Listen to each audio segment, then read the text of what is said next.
Hydrate before you dihydrate.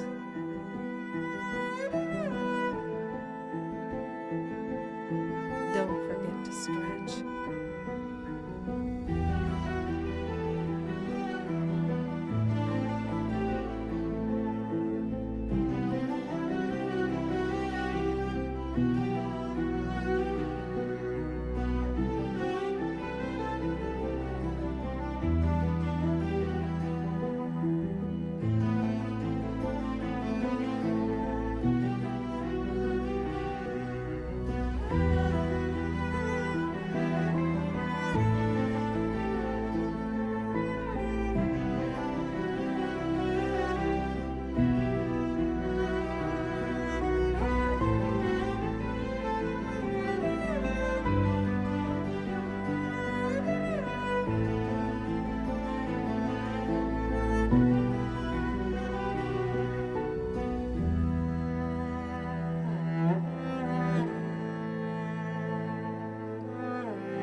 Okay, I think it looks like everything is cooking, so we're good to go.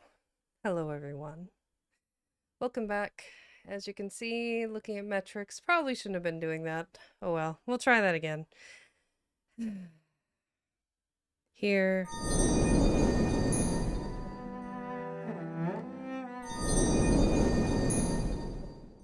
Alright, we'll just edit that up later. Hey everyone, welcome back for another reading stream by yours truly, Vexing Cat. It has been a rather chaotic morning. Anyway, I hope everyone had a wonderful day or is having a wonderful day. Hey Monoma, let's see here. I have posted in chat a donation link for Save Silly campaign.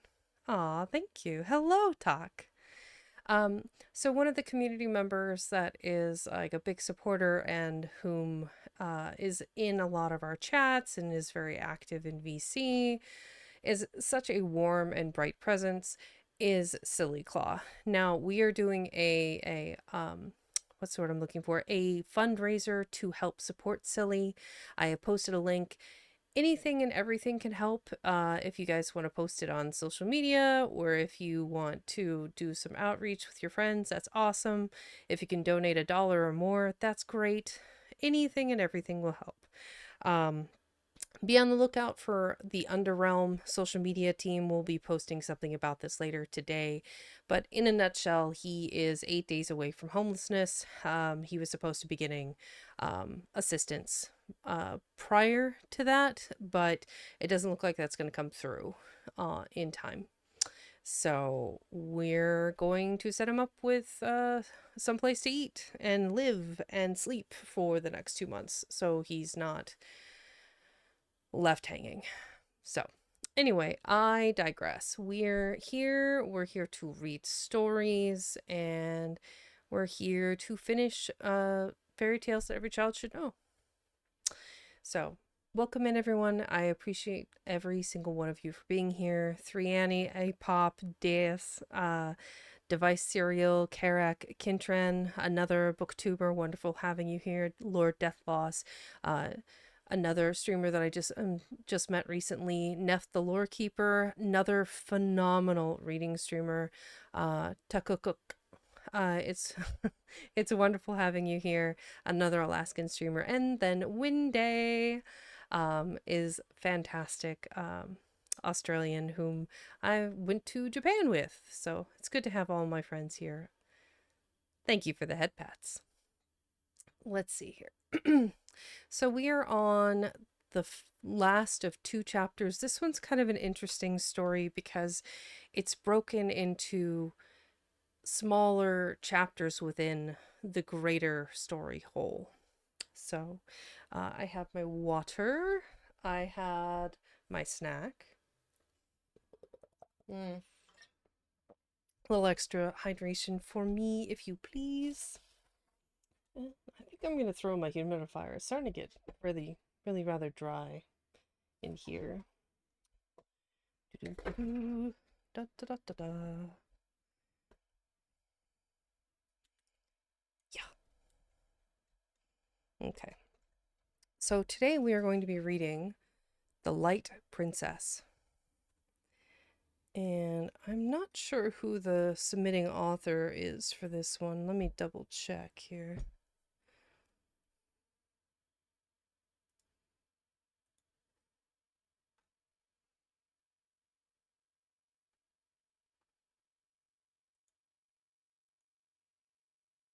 George MacDonald. Not familiar with that author.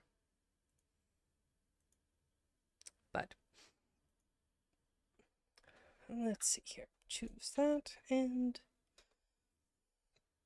turn on a little humidity. There we go. Huzzah! Okay. So, chapter 23, The Light Princess. 1. What? No children? Once upon a time, so long ago that I have quite forgotten the date, there lived a king and queen who had no children. And the king said to himself, all the queens of my acquaintance have children, some 3, some 7, and some as many as 12, and my queen has not one. I fell ill-used. I feel ill-used. I feel like that's a misprint. So he made up his mind to be cross with his wife about it. But she bore it all like a good patient queen as she was. Then the king grew very cross indeed, but the queen pretended to take it all as a joke, and a very good one too. Why don't you have any daughters at least? Said he. I don't say sons, that might be too much to expect. I'm sure, dear king, I am very sorry, said the queen. So you ought to be, retorted the king. You are not going to make a virtue of that, surely. But he was not an ill-tempered king, and any matter of less moment would have let the queen have her own way with all his heart. This, however, was an affair of state. The queen smiled. You must have patience with a lady you know, dear king, said she. She was, indeed, a very nice queen, and heartily sorry that she could not oblige the king immediately. The king tried to have patience, but he succeeded very badly. It was more than he deserved. Therefore, when at last the queen gave him a daughter, as lovely a little princess as ever cried. 2. Won't I just? The day drew near when the infant must be christened. The king wrote all the invitations with his own hand. Of course, somebody was forgotten. Now, it does not generally matter if somebody is forgotten, only you must mind who. Unfortunately, the king forgot without intending to forget, and so the chance fell upon the princess Macanoit, which was awkward. For the princess was the king's own sister, and he ought not to have forgotten her. But she had made herself so disagreeable to the old king, their father, that he had forgotten her in making his will, and so it was no wonder that her brother forgot her in writing his invitations. But poor relations don't do anything to keep you in mind of them. Why don't they? The king could not see into the garret she lived in, could he? She was a sour, spiteful creature. The wrinkles of contempt crossed the wrinkles of peevishness, and made her face as full of wrinkles as a pat of butter. If ever a king could be justified in forgetting anybody, this king was justified in forgetting his sister, even at a christening. She looked very odd, too. Her forehead was as large as all the rest of her face, and projected over it like a precipice. When she was angry, her little eyes flashed blue. When she hated anybody, they shone yellow and green. What they looked like when she loved anybody, I do not know, for I never heard of her loving anybody but herself. And I do not think she could have managed that if she had not somehow got used to herself. But what made it highly imprudent in the king to forget her was that she was awfully clever. In fact, she was a witch, and when she bewitched anybody, he very soon had enough of it, for she beat all the wicked fairies in wickedness, and all the clever ones in cleverness. She despised all the modes we read of in history, in which offended fairies and witches have taken their revenges, and therefore, after waiting and waiting in vain for an invitation, She made up her mind at last to go without one, and make the whole family miserable, like a princess as she was. So she put on her best gown, went to the palace, was kindly received by the happy monarch, who forgot that he had forgotten her, and took her place in the procession to the royal chapel. When they were all gathered about the font, she contrived to get next to it and throw something into the water, after which she maintained a very respectful demeanor till the water was applied to the child's face. But at that moment she turned round in her place 3 times and muttered the following words, loud enough for those beside her to hear: "Light of spirit, by my charms, light of body, every part, never weary human arms, only crush thy parent's heart." They all thought she had lost her wits and was repeating some foolish nursery rhyme, but a shudder went through the whole of them without standing. The baby, on the contrary, began to laugh and crow, while the nurse gave a start and a smothered cry, for she thought she was struck with paralysis. She could not feel the baby in her arms, but she clasped it tight and said nothing. The mischief was done. Oh my.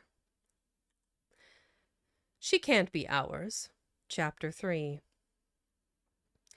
Her atrocious aunt had deprived the child of all her gravity. If you ask me how this was effected, I answer, in the easiest way in the world.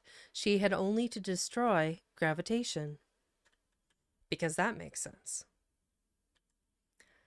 For the princess was a philosopher, and knew all the ins and outs of the laws of gravitation as well as the ins and outs of her bootlace. And being a witch as well, she could abrogate those laws in a moment, or at least so clog their wheels and rust their bearings that they would not work at all. But we have more to do with what followed than with how it was done. The first awkwardness that resulted from this unhappy privation was, that the moment the nurse began to float the baby up and down, she flew from her arms towards the ceiling. Happily, the resistance of the air brought her ascending career to a close within a foot of it. There she remained, horizontal, as when she left her nurse's arms, kicking and laughing amazingly. The nurse, in terror, flew to the bell and begged the footman who answered it to bring up the house steps directly. Trembling in every limb, she climbed upon the steps and had to stand upon the very top and reach up before she could catch the floating tail of the baby's long clothes. When this strange fact came to be known, there was a terrible commotion in the palace. The occasion of its discovery by the king was naturally repetition of the nurse's experience. Astonished that he felt no weight when the child was laid in his arms, he began to wave her up and not down, for she slowly ascended to the ceiling as before, and there remained floating in perfect comfort and satisfaction, as was testified by her peals of tiny laughter. The king stood staring up in speechless amazement, and trembled so that his beard shook like grass in the wind. At last, turning to the queen, who was just as horror-struck as himself, he said, gasping, staring, and stammering, "She can't be ours, queen." Now the queen was much cleverer than the king, and had begun already to suspect that, quote, this effect defective came by a cause, unquote. "I am sure she is ours," answered she, but we ought to have taken better care of her at the christening. People who were never invited ought not to have been present." "Oho!" said the king, tapping his forehead with his forefinger. "I have it all.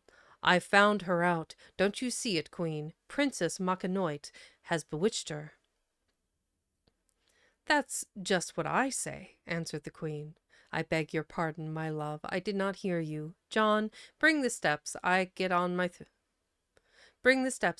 throne with. For he was a little king with a great throne, like many other kings. The throne steps were brought and set upon the dining table, and John got upon the top of them, but he could not reach the little princess, who lay like a baby laughter cloud in the air, exploding continuously. "Take the tongs, John," said his majesty, and getting up on the table, he handed them to him. John could reach the baby now, and the little princess was handed down by the tongs. Can you imagine? Yes, today is a children's story. Let's see, do that. Move that around a little bit. There we go. Okay.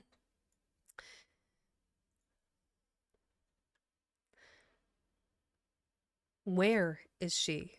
Chapter 4. One fine summer day, a month after her first adventures, during which time she had been very carefully watched, the princess was lying on the bed in the queen's own chamber, fast asleep. One of the windows was open, for it was noon, and the day was so sultry that the little girl was wrapped in nothing less ethereal than slumber itself. The queen came into the room, and not observing that the baby was on the bed, opened another window.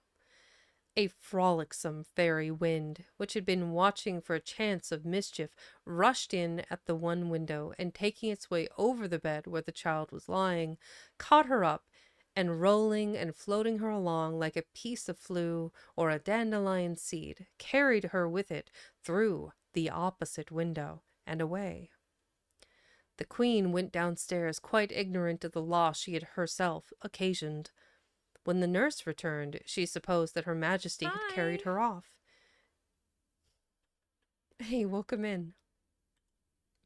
And, dreading a scolding, delayed making inquiry about her, but hearing nothing, she grew uneasy, and went at length to the queen's boudoir, where she found her majesty. "Please, your majesty, shall I take the baby?" said she. "Where is she?" asked the queen. "Please forgive me. I know it was wrong." "What do you mean?" said the queen, looking grave.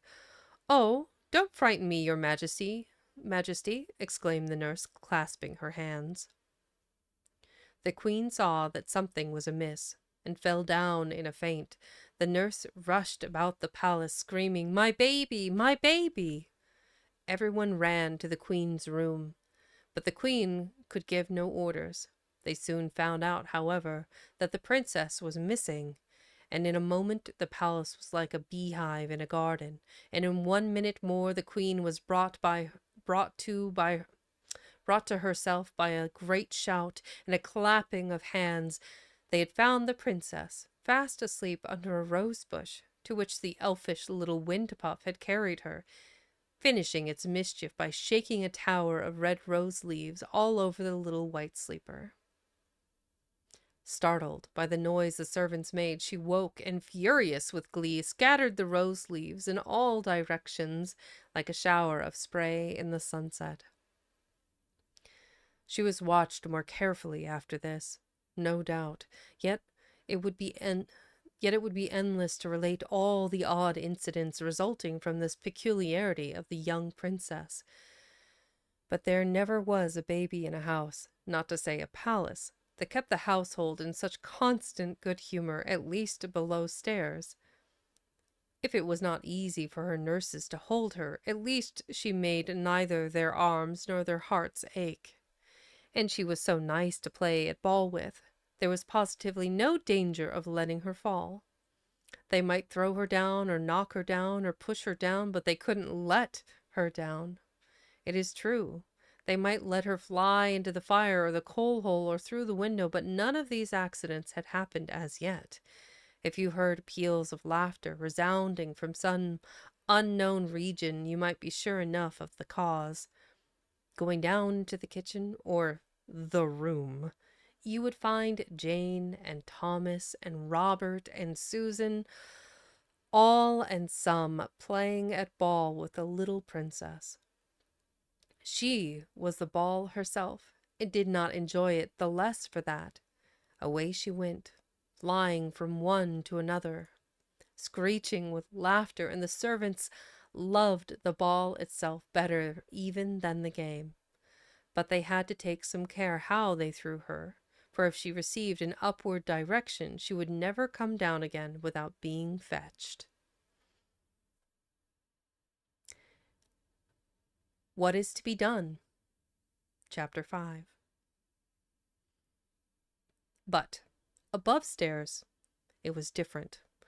One day, for instance, after breakfast, the king went into his counting house and counted out his money. Like you do. The operation gave him no pleasure. Nope, it's new to me too, Cooks. I've never heard of the Light Princess. It's been interesting. I am surprised though.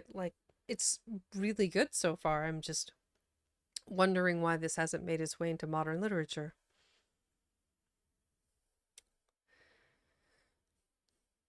The operation gave him no pleasure. To think, said he to himself, that every one of these gold sovereigns weighs 1/4 of an ounce, and my real, live, flesh and blood princess weighs nothing at all. And he hated his gold sovereigns, as they lay with a broad smile of self-satisfaction all over their yellow faces. The queen was in the parlor, eating bread and honey. But at the second mouthful she burst out crying and could not swallow it. The king heard her sobbing, glad of anybody, but especially of his queen, to quarrel with. He clashed his gold sovereigns into his money box, clapped his crown on his head, and rushed into the parlor. "What is all this about?" exclaimed he. "What are you crying for, queen?" "I can't eat it," said the queen, looking ruefully at the honey pot. "No wonder," retorted the king. "You've just eaten your breakfast. 2 turkey eggs and 3 anchovies." "Oh, that's not it," sobbed her majesty. "It's my child, my child." "Well, what's the matter with your child? She's neither up the chimney nor down the draw well. Just hear her laughing." Yet the king could not help a sigh, which he tried to turn into a cough, saying, "It is a good thing to be light-hearted, I am sure, whether she be ours or not." "It is a bad thing to be light-hearted," answered the queen, looking with prophetic soul far into the future. "'Tis a good thing to be light-handed," said the king. "'Tis a bad thing to be light-fingered," answered the queen. "'Tis a good thing to be light-footed," said the king. "'Tis a bad thing," began the queen, but the king interrupted her. "In fact," said he, with the tone of one who concludes an argument in which he has had only imaginary opponents, and in which, therefore, he has come off triumphant. "In fact, it is a good thing altogether to be light-bodied." "But it is a bad thing altogether to be light-minded," retorted the queen, who was beginning to lose her temper. This last answer quite discomfited his majesty, who turned on his heel and betook himself to his counting house again. But he was not halfway towards it when the voice of his queen overtook him. "And it's a bad thing to be light-haired," screamed she, determined to have more last words, now that her spirit was roused. The queen's hair was black as night, and the king's had been, and his daughter's was, golden as morning. But it was not this reflection on his hair that arrested him, it was the double use of the word light. For the king hated all witticisms and punning especially, and besides, he could not tell whether the queen meant light-haired or light-aired. For why might she not aspirate her vowels when she was exasperated herself? That might be one of the coolest sentences I've read in a minute. For why might she not aspirate her vowels when she was exasperated herself? That is fun. He turned upon his other heel and rejoined her. She looked angry still, because she knew that she was guilty, or, what was much the same, knew that he thought so. "My dear queen," said he, "duplicity of any sort is exceedingly objectionable between married people of any rank, not to say kings and queens, and the most objectionable form duplicity can assume is that of punning." "There," said the queen, "I never made a jest, but I broke it in the making. I am the most unfortunate woman in the world." She looked so rueful that the king took her in his arms, and they sat down to consult. "Can you bear this?" said the king. "No, I can't," said the queen. "Well, what's to be done?" said the king. "I'm not sure I know," said the queen. "But might you not try an apology?" "To my old sister, I suppose you mean?" said the king. "Yes," said the queen. "Well, I don't mind," said the king. So he went the next morning to the house of the princess, and making a very a very humble apology, begged her to undo the spell. But the princess declared with a grave face that she knew nothing at all about it. Her eyes, however, shone pink, which was a sign that she was happy. She advised the king and queen to have patience and to mend their ways. The king returned disconsolate. The queen tried to comfort him. "Hi, Lasada, welcome in. We will wait till she is older. She may then be able to suggest something herself. She will know at least how she feels, and explain things to us." But what if she should marry?" exclaimed the king in sudden consternation at the idea. "Well, what of that?" rejoined the queen. "Just think, if she were to have children, in the course of 100 years the air might be as full of floating children as of gossamers in autumn." "That is no business of ours," replied the queen. "Besides, by that time they will have learned to take care of themselves." A sigh was the king's only answer. He would have consulted the court physicians, but he was afraid they would try experiments upon her.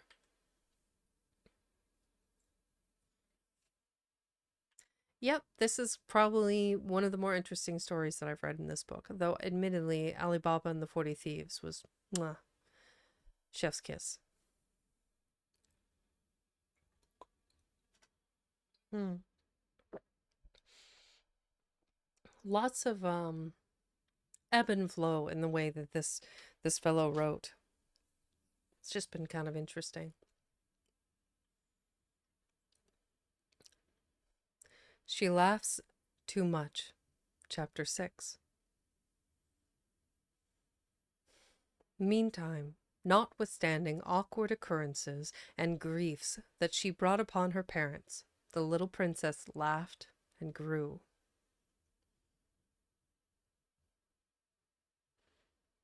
Not fat, but plump and tall, she reached the age of 17 without having fallen into any worse scrape than a chimney, by rescuing her from which a little bird nesting urchin got fame and a black face. I guess he was covered all over in soot.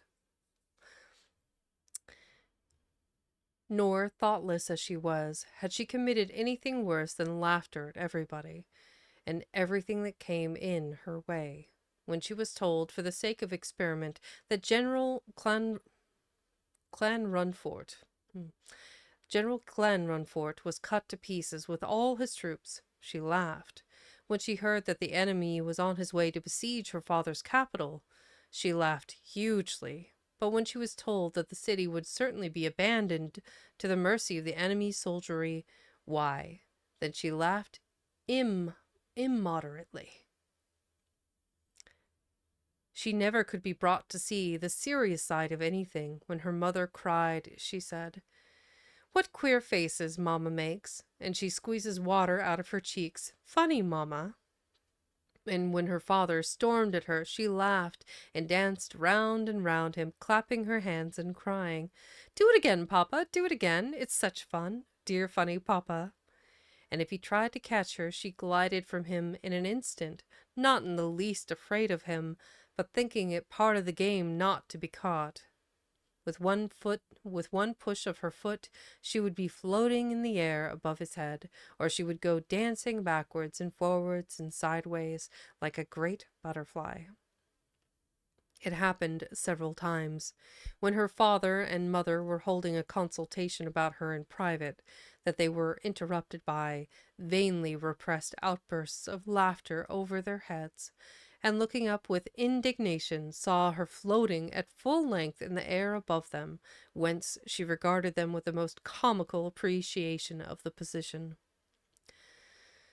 Oh dear. One day an awkward accident happened. The princess had come out upon the lawn with one of her attendants, who held her by the hand. Spying her father at the other side of the lawn, she snatched her hand from the maid's and sped across to him.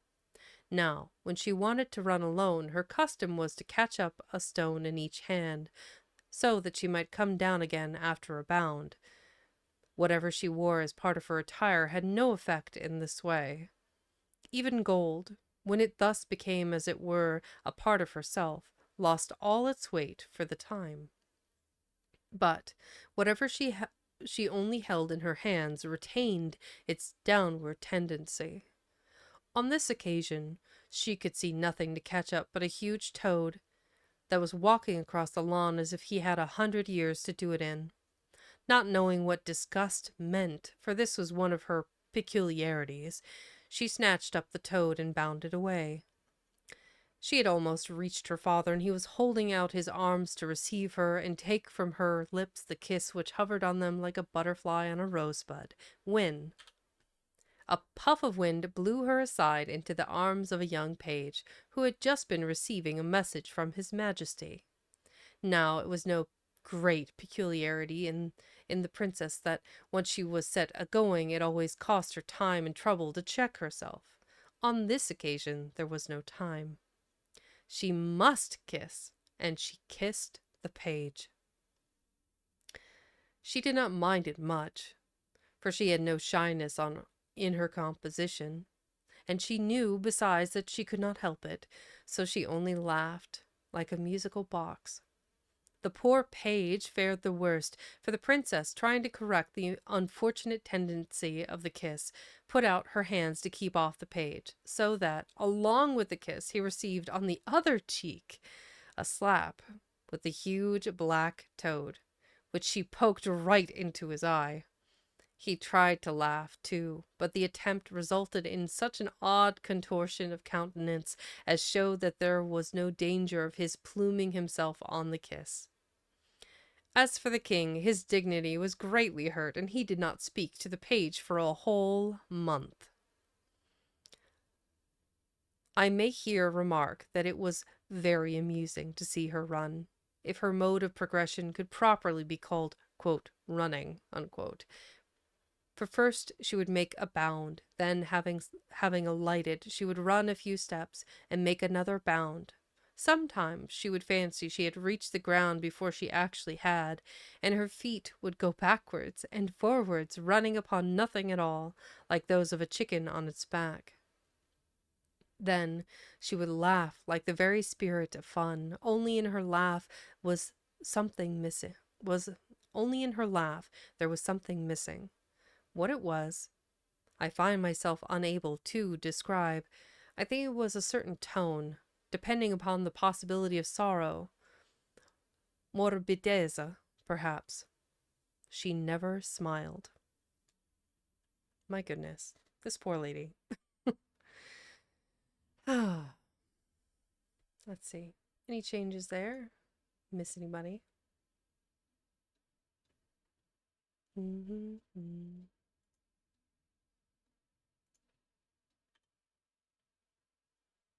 Let's see. Try metaphysics. Chapter 7. After a long avoidance of the painful subject, the king and queen resolved to hold a council of three upon it. Hi, Symphonic, welcome in. And so they sent for the princess. In she came, sliding and flitting and gliding from one piece of furniture to another, and put herself at last in an armchair, in a sitting posture, whether she could be said to sit, seeing she received no support from the seat of the chair, I do not pretend to determine. Oh my. Wild Doses just rated with 23 viewers. Welcome in, Raiders. Hello, hello. Hi, Wild Doses. Welcome in. Hello, my name is Vexing Cat. I am a Tiger Librarian VTuber, and currently I am reading Fairy Tales Every Child Should Know, and I'm reading The Light Princess, the second to the last of the stories in this novel. So, welcome in. Hello. If you're not familiar with my content, I read classic literature and poetry, and occasionally play video games. Hello. Hey, Miss Library Cat. That is correct. Hi, Commodi. But yes, I am part of Gen 2 of Underrealm. I am doing very well, and we are doing our best to be supportive of our dear, sweet Silly Claw. Oh, thank you for the follow, Bones Jungle. Bones Jangle just Bones Jangle. That's a good name. Thank you so much for the follow. But yeah, doing a little bit of reading. I'm reading The Light Princess, which is kind of an interesting story. It's one I have not read before. So if you want to kick back, relax, grab a drink, grab a blanket, chill out and cozy up to a good story, this one has been quite absurd. A princess that was cursed with being gravitationally challenged, shall we say. She was light as air, and without something in her hands to hold her downward, she would float away.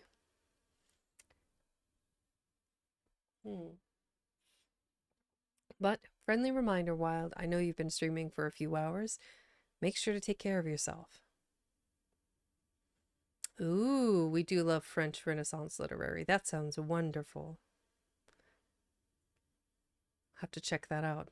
I've watched a couple of your streams. It looks beautiful. Like, I love the changing out the characters to interact with different puzzles, and then the battle sequences have been really interesting as well.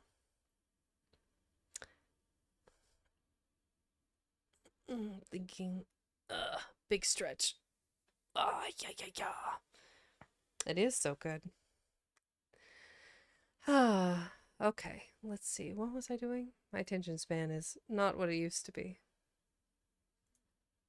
I'll remember eventually. Oh, I was reading. That's what I was doing. Yeah, the ADHD is, rather squirrely today. Okay, we're on to part 7. There we go.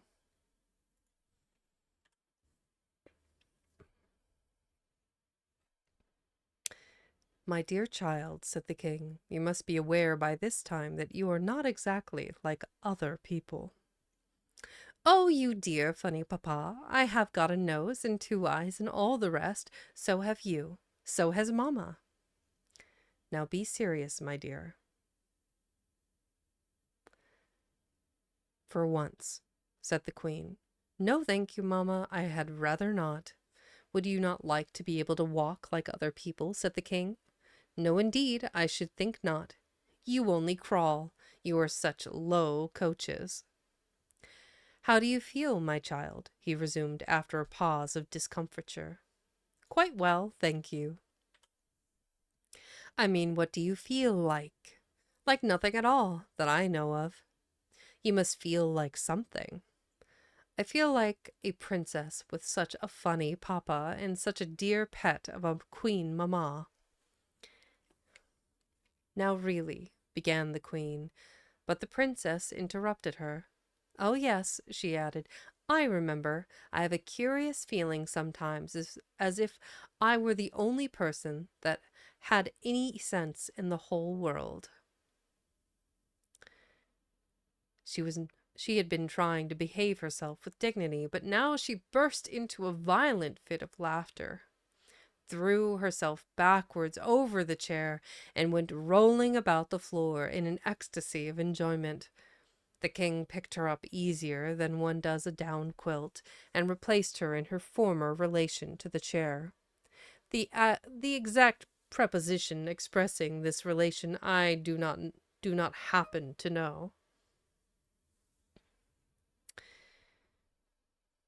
Is there nothing you wish for? Resumed the king, who had learned by this time that it was useless to be angry with her.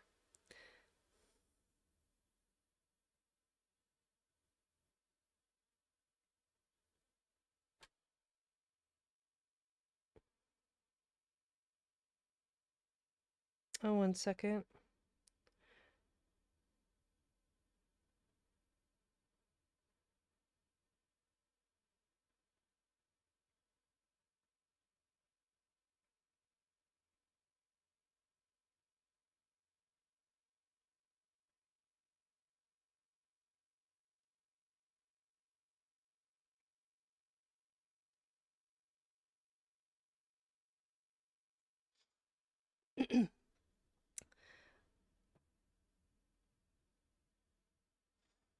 The exact preposition expressing this relation I do not happen to know.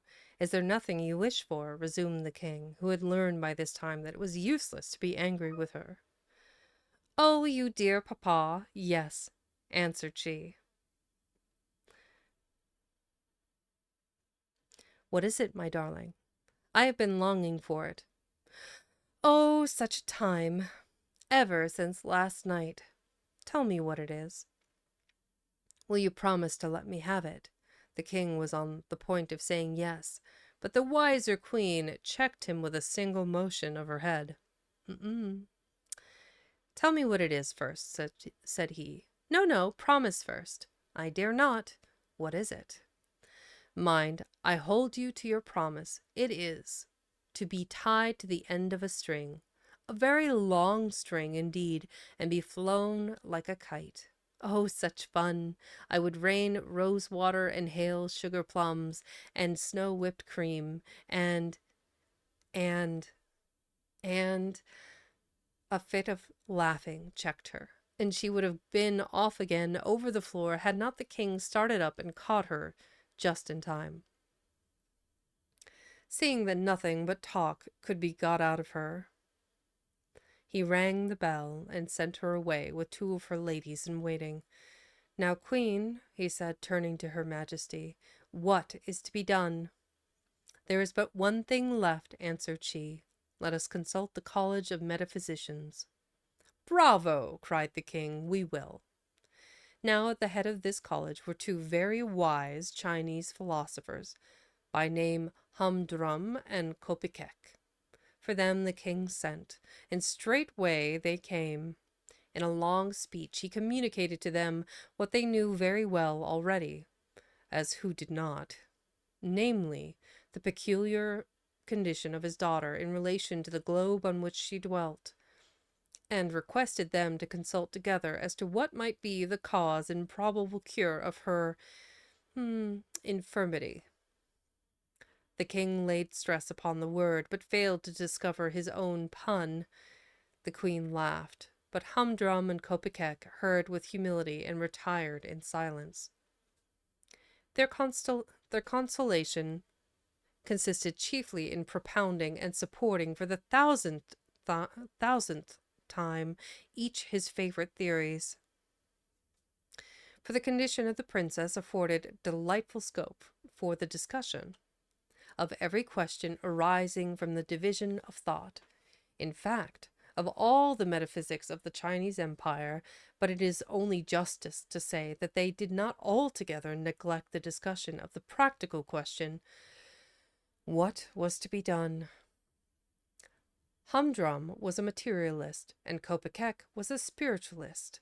The former was slow and sententious. The latter was quick and flighty. The latter had generally the first word, the former the last. I reassert my former assertion began Kopekek with a plunge. There is not a fault in the princess, body or soul, only they are wrong put together. Listen to me now, Humdrum, and I will tell you in brief what I think. Don't speak. Don't answer me. I won't hear you till I have done. At that decisive moment, when souls seek their appointed habitations, two eager souls met, struck, rebounded, lost their way, and arrived each at the wrong place. The soul of the princess was one of those, and she went far astray.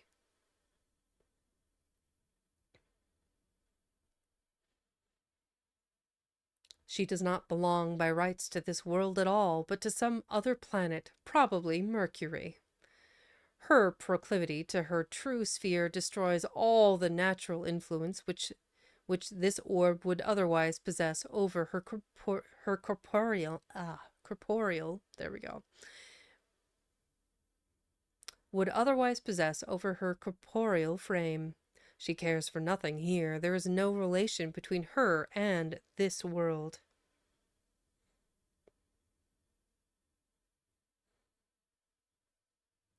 She must therefore be taught by the sternest compulsion to take an interest in the earth as the earth. She must study every department of its history, its animal history, its vegetable history, its mineral history, its social history, its moral history, its political history, its scientific history, its literary history, its musical history, its artistical history, above all, its metaphysical history. She must begin with the Chinese dynasty and end with Japan. But first of all, she must study geology, and especially the history of the extinct races of animals, their natures, their habitats, their habits, their loves, their hates, their revenges. She must... Hold! Hold! Roared Humdrum. It is certainly my turn now. My rooted and insubvertible conviction is insubvertible conviction. There we go. That the causes of the anomalies evident in the princess's condition are strictly and solely physical. But that is only tantamount to acknowledging that they exist. Hear my opinion. For some cause or other of no importance to our inquiry, the motion of her heart has been reversed. That remarkable combination of the suction and the force pump works the wrong way. I mean, in the case of the unfortunate princess, it draws in where it should force out, and forces out where it should draw in. The offices of the oracles. Oracles? Okay. The offices of the oracles. Nope. Either way I say it, it's just spelling it wrong in the subtitles. The offices of the oracles and the ventricles are subverted. The blood is sent forth by the veins and returns by the arteries. Consequently, it is running the wrong way through all her corporeal organism, lungs and all. Is it then at all mysterious, seeing that such is the case, that on the other particular of gravitation as well, she should differ from normal humanity? My proposal for the cure is this.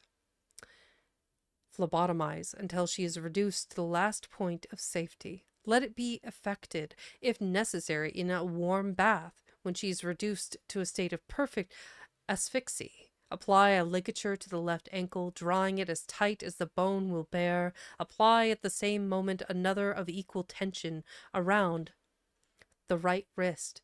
By means of plates constructed for the purpose, place the other foot and hand under the receivers of 2 air pumps. Exhaust the receivers. Exhibit a pint of French brandy and await the result. Which would presently arrive in the form of grim death, said Kopekek. If it should, she would yet die in doing our duty, retorted Humdrum.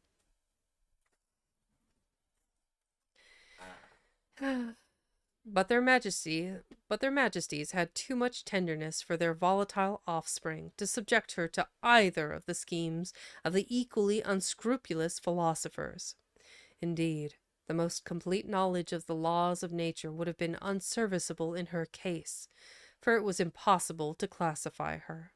She was a fifth imponderable body, sharing all the other properties, sharing all the other properties of the ponderable. Try a drop of water. 8. Chapter 8. Chapter 8. Yeah. Perhaps the best thing for the princess would have been to fall in love, but how a princess who had no gravity could fall into anything is a difficulty. Perhaps the difficulty. As for her own feelings on the subject, she did not even know that there was such a beehive of honey and stings to be fallen into. But now I come to mention another curious fact about her. The palace was built on the shores of the loveliest lake in the world, and the princess loved this lake more than father or mother. The root of this preference, no doubt, although the princess did not recognize it as such, was that the moment she got into it, she recovered the natural right of which she had been so wickedly deprived, namely, gravity. Whether this was owing to the fact that water had been employed as the means of conveying the injury, I do not know. But it is certain that she could swim and dive like the duck that her old nurse said she was. The manner in which the alleviation of her misfortune was discovered was as follows. One summer evening, during the carnival of the country, she had been taken upon the lake by the king and queen in the royal barge. They were accompanied by many of the courtiers and a fleet of little boats. In the middle of the lake, she wanted to get into the Lord Chancellor's barge, for his daughter, who was a great favorite with her, was in it with her father. Now, though the old king rarely condescended to make light of his misfortune, yet happened on this occasion to be in a particularly good humor. As the barges approached each other, he caught up the princess to throw her into the chancellor's barge. He lost his balance, however, and, dropping into the bottom of the barge, lost his hold of his daughter, not, however, before imparting to her the downward tendency of his own person, though in a somewhat different direction. For, as the king fell into the boat, she fell into the water with a burst of delighted laughter. She disappeared into the lake. A cry of horror descended from the boats. They had never seen the princess go down before. Half the men were under water in a moment, but they had all, one after another, come up to the surface again for breath when, tinkle, tinkle, babble, and gush, came the princess's laughter over the water from far away. There she was, swimming like a swan. Nor would she come out for king or queen, chancellor or daughter. She was perfectly obstinate. But at the same time she seemed more sedate than usual. Perhaps that was because a great pleasure spoils laughing. At all events, after this, the passion of her life was to get into the water, and she was always the better behaved and the more beautiful the more she had of it. Summer and winter it was quite the same, only she could not stay so long in the water when they had to break the ice to let her in. Any day, from morning to evening in summer, she might be descried a streak of white in the blue water, lying as still as the shadow of a cloud, or shooting along like a dolphin, disappearing and coming up again far off, just where one did not expect her. She would have been in the lake of a night, too, if she could have had her way, for the balcony of her window overhung a deep pool in it, and through a shallow, reedy passage she could have swum out into the wide, wet water, and no one would have been any the wiser. Indeed, when she happened to wake in the moonlight, she could hardly resist the temptation. But there was the sad difficulty of getting into it. She had a great dread she had as great a dread of the air as some children have of the water. For the slightest gust of wind would blow her away, and a gust might arise in the stillest moment, and if she gave herself a push towards the water and just failed of reaching it, her situation would be dreadfully awkward, irrespective of the wind, for at best there she would have to remain suspended in her nightgown till she was seen and angled for by somebody from the window. Oh, if I had my gravity, thought she, contemplating the water, I would flash off this balcony like a great white sea-bird headlong into the darling wetness. Hi-ho! This was the only consideration that made her wish to be like other people. Another reason for her being fond of the water was that in it alone she enjoyed any freedom. For she could not walk without a cortege, consisting in part of a troop of light horse, for fear of the liberties which the wind might take with her, and the king grew more apprehensive with increasing years, till at last he would not allow her to walk abroad at all without some 20 silken cords fastened to as many parts of her dress, and held by 20 noble men. Of course, horseback was out of the question, but she bade good-bye to all the ceremony when she got into the water. And so remarkable were its effects upon her, especially in restoring her from the time to the ordinary human gravity, that Humdrum and Kopekek agreed in recommending the king to bury her alive for 3 years, in the hope that, as the water did her so much good, the earth would do her yet more. What? I'm sorry, pardon? My old creaky chair. On my less old, not creaky soda. Give me a second. ASMR. There we go.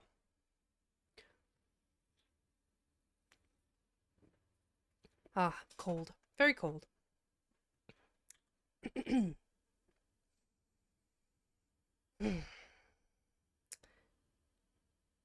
I'm going to reread that again. I'm so shook. And so remarkable were its effects upon her, especially in restoring her for the time to the ordinary human gravity, that Humdrum and Kopekek agreed in recommending the king to bury her alive for 3 years, in the hope that, as the water did her so much good, the earth would do her yet more. But the king had some vulgar prejudices against the experiment, and would not give his consent. Foiled in this, they yet agreed in another recommendation, which, seeing that one imported his opinions from China and the other from Tibet, was very remarkable indeed. They argued that if water of external origin and application could be so efficacious, water from a deeper source might work that is quite the sentence. They argued that if water of external origin and application could be so efficacious, water from a deeper source might work a perfect cure. In short, that if the poor afflicted princess could by any means be made to cry, she might recover her lost gravity. But how was this to be brought about? Therein lay all the difficulty, to meet which the philosophers were not wise enough. To make the princess cry was impossible as to make her way. They sent for a professional beggar, commanded him to prepare his most touching oracle of woe, helped him out of the court charade box to whatever he wanted for dressing up, and promised great rewards in the event of his success. But it was all in vain. She listened to the mendicant artist's story, and gazed at his marvelous makeup, till she could not contain herself no longer, and went into the most undignified contortions for relief, shrieking, positively screeching with laughter. Hi, Kairu. When she had a little recovered herself, she ordered her attendants to drive him away and not give him a single copper, whereupon his look of mortified discomfiture wrought her punishment and his revenge, for it sent her into violent hysterics, from which she was with difficulty recovered.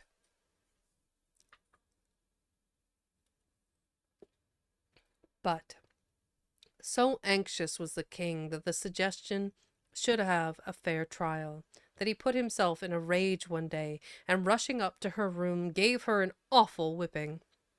Yet not a tear would flow. She looked grave, and her laughing sounded uncommonly like screaming. That was all. The good old tyrant, though he put on his best gold spectacles to look, could not discover the smallest cloud in the serene blue of her eyes. Well, I'm starting to see why this story was not made more common. It would require quite a bit of revisioning in modern context. Cairo, have a good day. Put me in again, chapter 9.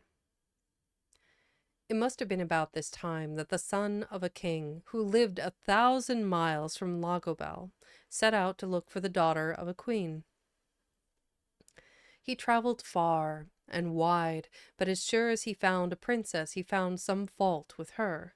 Of course, he could not marry a mere woman, however beautiful, and there was no princess to be found worthy of him.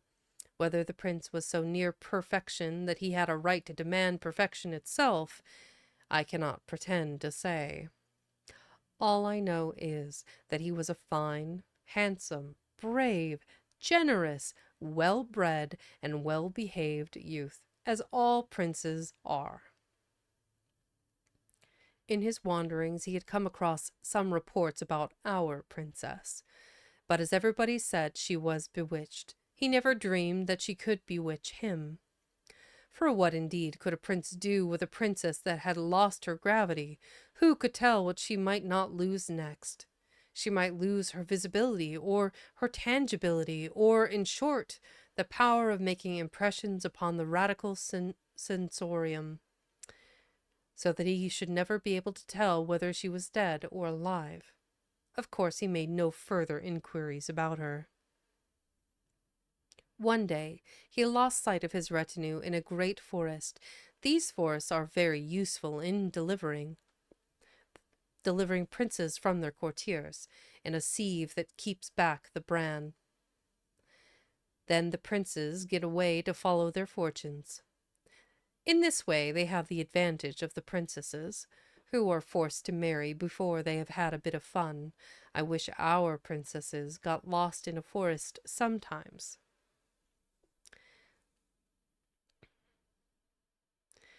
One lovely evening, after wandering about for many days,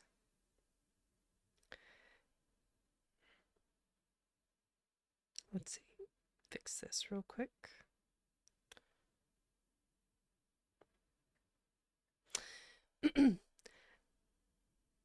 One lovely evening, after wandering about for many days, he found that he was approaching the outskirts of this forest, for the trees had got so thin that he could see the sunset through them. And he soon came upon a kind of heath. Next he came upon signs of human neighborhood.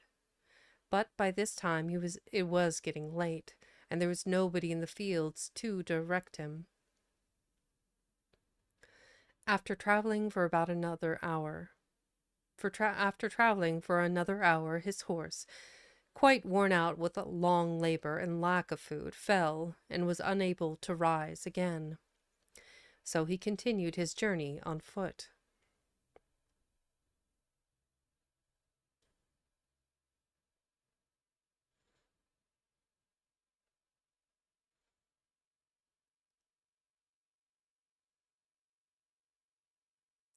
At length he entered. A length? I feel like that should have been at length. At length he entered another wood. Not a wild forest, but a civilized wood, through which a footpath led him to the side of a lake. Let's see. Bear with me a second. Grab.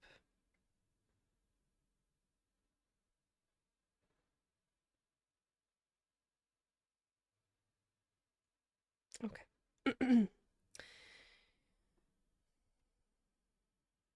But a civilized wood, through which a footpath led him to the side of a lake. Along this path the prince perused his way through the gathering darkness.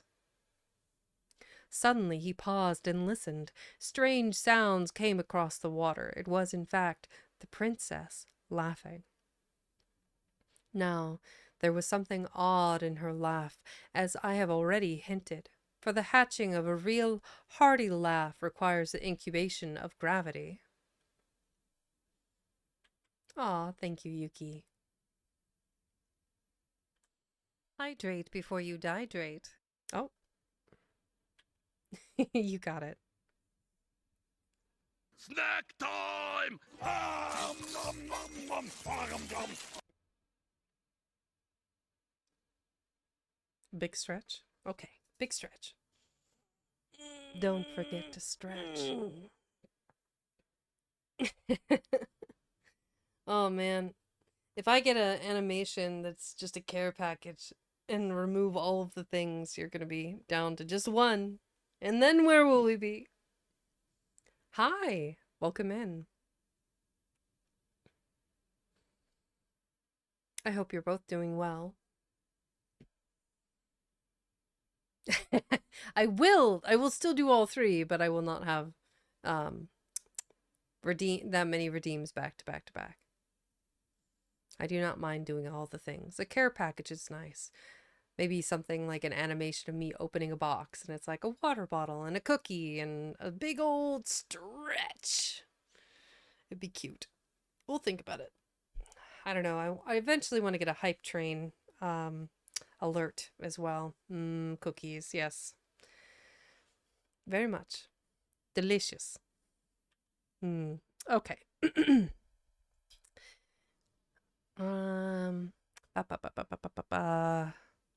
I wonder why this is never really. I think it delays. It's not delayed enough. A little bit of a delay. Maybe. The moment of truth. That might be better. Okay. So he continued his journey on foot. At length he entered another wood, not a wild forest, but a civilized wood, through which a footpath led him to the side of a lake. Along this path the princess pursued his way through the gathering darkness. Suddenly he paused and listened. Strange sounds came across the water. It was, in fact, the princess laughing.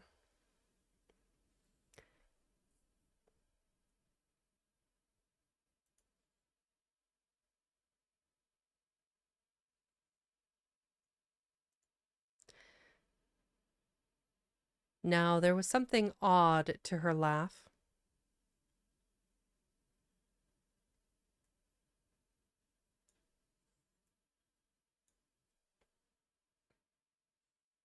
Yeah. Now there was something odd to her laugh, as I have already hinted, for the hatching of a real hearty laugh requires the incubation of gravity, and perhaps this was how the prince mistook the laughter for screaming. Looking over the lake, he saw something white in the water, and in an instant he had torn off his tunic, kicked off his sandals, and plunged in. I think it needs to be adjusted again, just a little bit. Me. There we go. We'll get this dialed in eventually.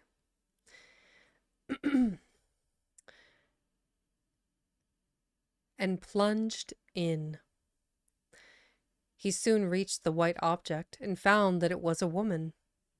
There was not light enough to show that she was a princess, but quite enough to show that she was a lady, for it does not want much light to see that.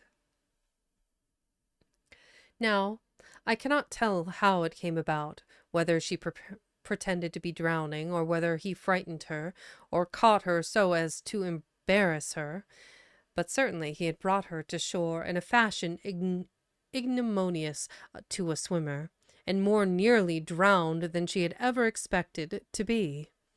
For the water had got into her throat as often as she had tried to speak.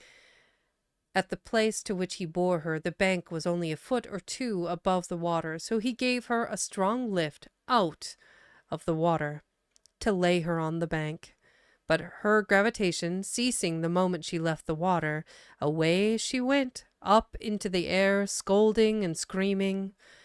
"You naughty, naughty, naughty, naughty man!" she cried. There's a little bit of zhush on that.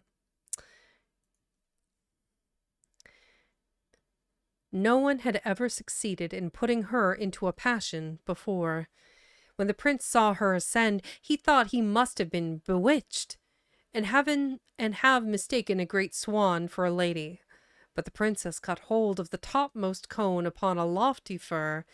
This came off, but she caught at another, and in fact stopped herself by gathering cones.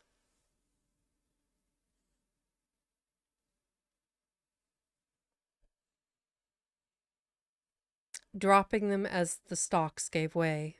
The prince meantime stood in the water, staring and forgetting to get out.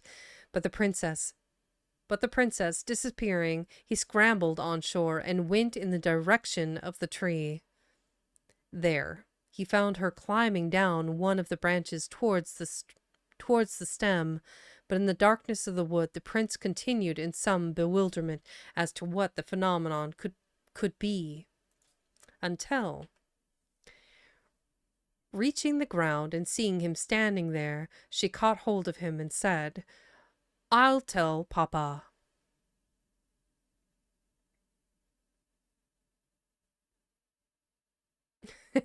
I'm sorry I can't hear that last line. Oh no, you guys are terrible. Do you really want me to repeat that? "You naughty, naughty, naughty, naughty man," she cried.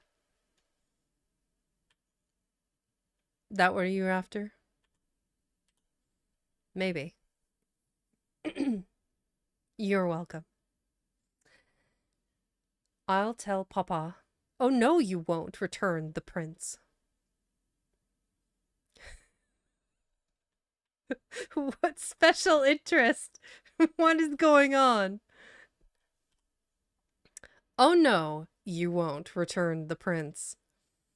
"Yes, I will," she persisted. "What business had you to pull me down out of the water and throw me to the bottom of the air?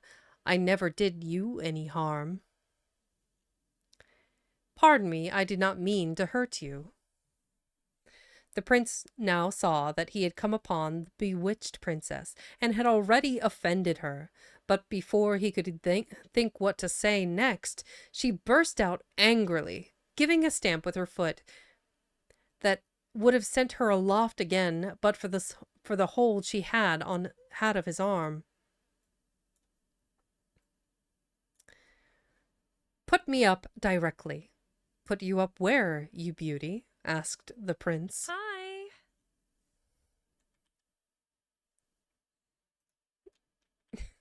Welcome in, Fallen. I tabbed out, so he starts saying that I tabbed back.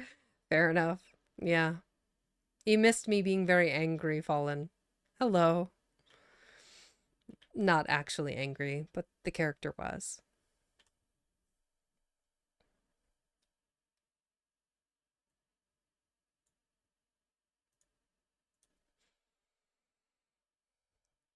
"Put you up where, you beauty?" asked the prince. He had fallen in love with her almost already, for her anger made her more charming than anyone else had ever beheld her.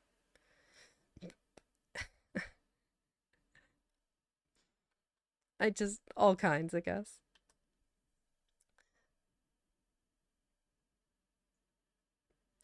And as far as he could see, which certainly was not far, she had not a single fault about her, except, of course, that she had not any gravity. No prince, however, would judge of a princess by weight.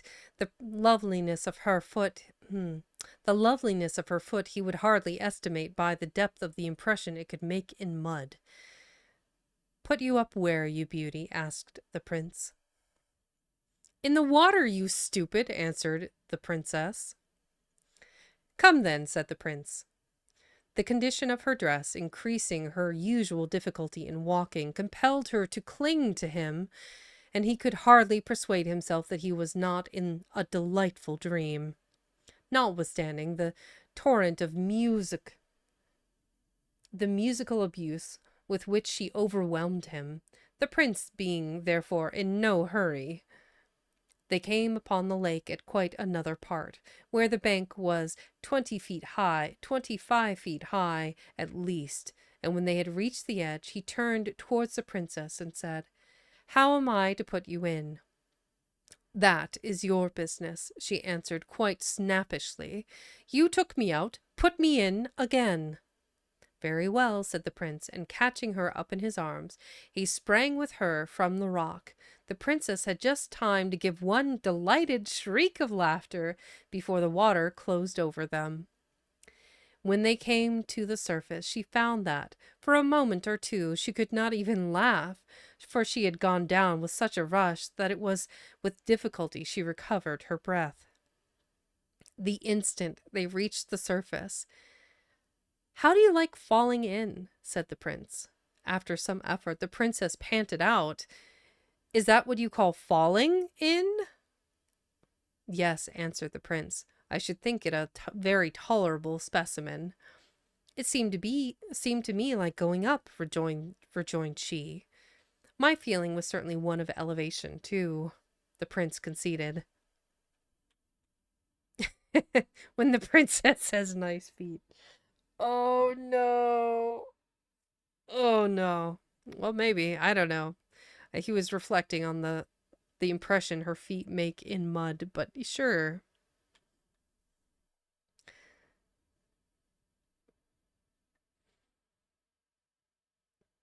"Yes," answered the princess, "I should think it a very tolerable specimen. It seemed to me like going up," rejoined she. "My feeling was certainly one of elevation, too," the prince conceded. The princess did not appear to understand him, for she retorted his question. "How do you like falling in?" said the princess. "Beyond everything," answered he, "for I have fallen in with the only perfect creature I ever saw." "No more of that. I am tired of it," said the princess.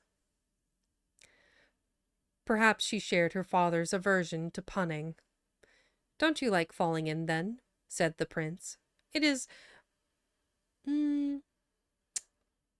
the most delightful fun I ever had in my life," answered she. "I never fell before. I wish I could learn to think I am the only person in my father's kingdom that can't fall." Here the poor princess looked almost sad. I shall be most happy to fall in with smooth. "I shall be most happy to fall in with you any time you like," said the prince devotedly. "Thank you. I don't know. Perhaps it would not be proper, but I don't care. At all events, as we have fallen in, let us have a swim together." "With all my heart," responded the prince. And away they went, swimming and diving and floating until at last they heard cries along the shore and saw lights glancing in all directions. It was now quite late, and there was no moon. "I must go home," said the princess. "I'm very sorry, for this is delightful." "So am I," returned the prince. But I am glad I have a home to go to. At least, I don't exactly know where it is." I wish I hadn't one either," rejoined the princess. "It is so stupid. I have a great mind, she continued, to play them all a trick. Why couldn't they leave me alone? They won't trust me in the lake for a single night. You see where the green light is burning? That is the window of my room. Now, if you would just swim there with me very quietly, and when we are all but under the balcony, give me such a push. Up, you call it, as you did a little while ago. I should be able to catch hold of the balcony and get in at the window, and then they may look for me till tomorrow morning. What a brat. With more obedience than pleasure, said the prince gallantly, and away they swam very gently. Will you be in the lake tomorrow night? The prince ventured to ask. To be sure I will. I don't think so. Perhaps.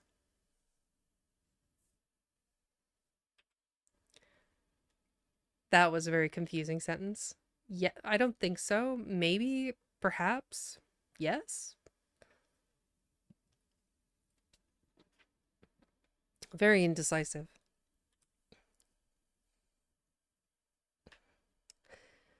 Perhaps, was the princess's somewhat strange answer, but the prince was intelligent enough not to press her further, and merely whispered, as he gave her the parting lift, "Don't tell." The only answer the princess returned was a roguish look. She was already a yard above his head. The look seemed to say, "Never fear, it is too good fun to spoil that way." So perfectly like other people had she been in the water that even yet the prince could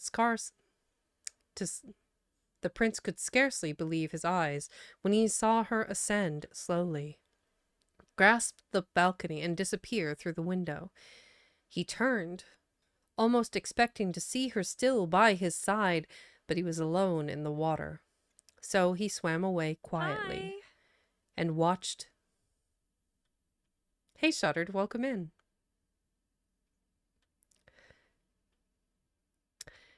So he swam away quietly and watched the lights roving about the shore for hours after the princess was safe in her chamber.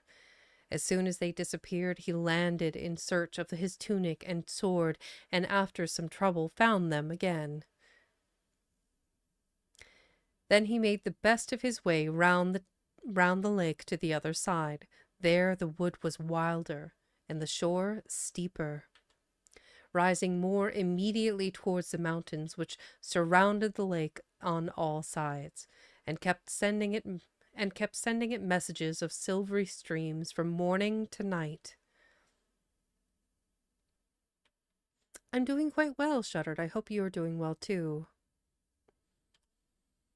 And kept sending it messages of silvery streams from morning to night, and all night long. He soon found a spot where he could see the green light in the princess's room, and where, even in the broad daylight, he would be in no danger of being discovered from the opposite shore. It was a sort of cave in the rock, where he provided himself a bed of withered leaves, and lay down too tired for hunger to keep him awake. All night long he dreamed that he was swimming with the princess. Congratulations, Shuttered. Let's go. You made affiliate. That's awesome. I had no doubt. I had no doubts at all. Congrats. I'm sure whatever you decide to do for the sub badges, it'll be cute. Don't forget to add, you'll need flair as well. Like the little, under subscriptions, and you add the badges, you'll need to add, there's a little toggle that'll allow you to add flair. So like a decorative border if you're a tier 2 or a tier 3. You get whatever you set it to. It's very cute. Oh, fantastic. Where are we at? 24 minutes. We're about halfway through this story. Hold on a second. We're on page 326. It just keeps going. The Light Princess is so long. Oh, man. Wait. Nope. Wait. Yes. Haha! Okay. Yeah, we're still a ways away from finishing today.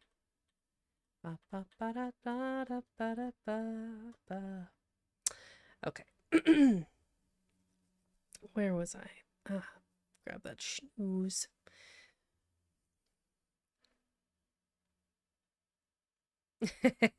Fair enough. Look at the Moon, Chapter 10.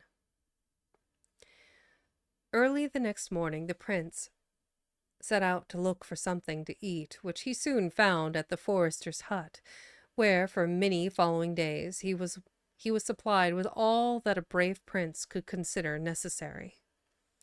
And, having plenty to keep him alive for the present, he would not think of wants not yet in existence. Whenever care intruded, this prince always bowed him out in the most princely manner. Strange sentence. When he returned from his breakfast to his watch cave, he saw the princess already floating about in the lake, attended by the king and queen, whom he knew by their crowns, and a great company in lovely little boats, with canopies of all the colors of the rainbow, and flags and streamers of a great many more. It was a very bright day, and soon the prince burned up with the heat, began to long for the cold water and the cool princess. But he had to endure till twilight, for the boats had provisions on board, and it was not till the sun went down that the gay party began to vanish. Boat after boat drew away to the shore, following that of the king and queen, till only one, apparently the princess's own boat, remained.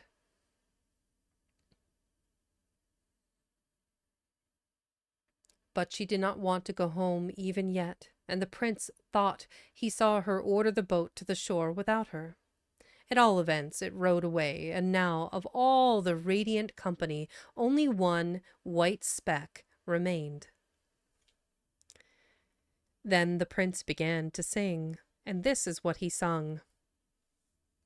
I wonder what the cadence is. Lady fair, swan white, lift thine eyes, banish night by the might of thine eyes. Snowy arms, oars of snow, oar her hither, plashing low, soft and slow, oar her hither. Stream behind her over the lake, radiant whiteness. In her wake, following, following for her sake, radiant whiteness. Cling about her, waters blue, part not from her, but renew cold and true kisses round her. Lap me round, waters sad that have left her, make me glad, for ye had kissed her ere ye left her.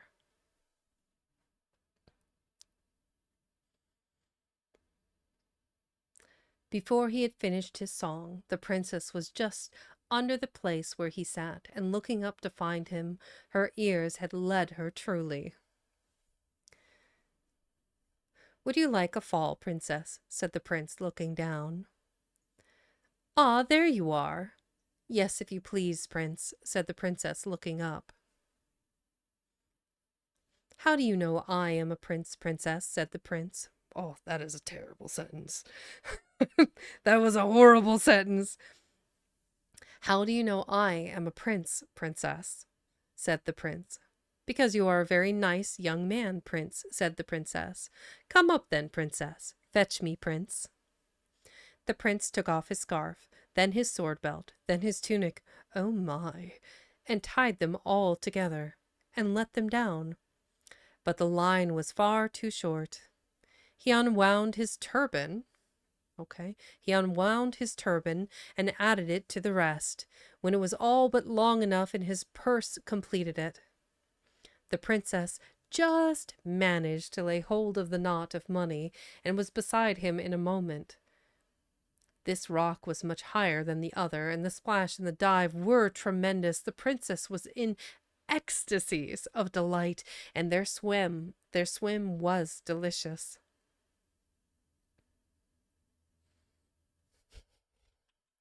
Note to self, wear extra layers in case you find an anti-gravity princess. Fair. we'll have to play off of that, I think, for the raid message today.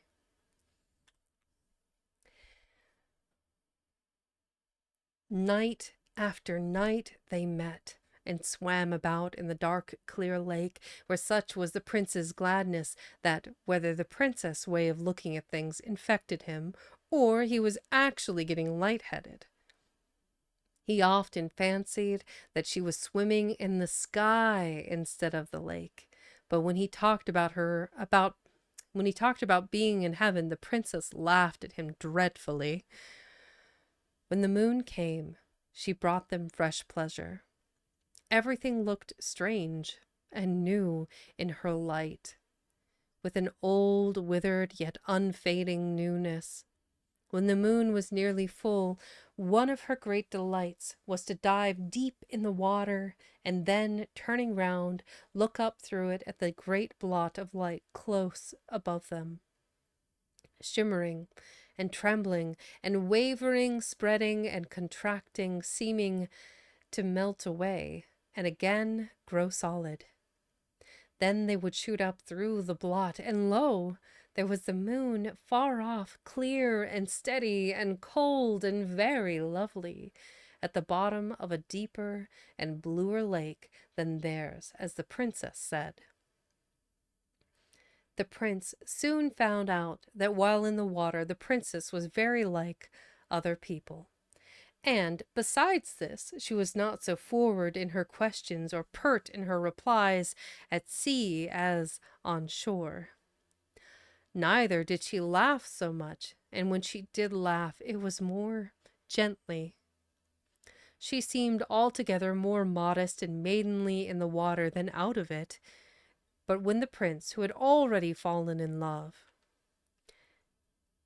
when he fell in the lake, began to talk to her about love, she always turned her head towards him and laughed. After a while she began to look puzzled, as if she were trying to understand what he meant, but could not, revealing a notion that he meant something. But as soon as ever she left the lake, she was so altered that the prince said to himself, "If I marry her, I see no help for it. We must turn merman and mermaid and go out to sea at once." Rough, buddy. Very rough. Hiss. Chapter 11. Real quick hydration. All right. I need to refill this when I go on break between the stories. Out of water, out of coffee. I'm down to soda.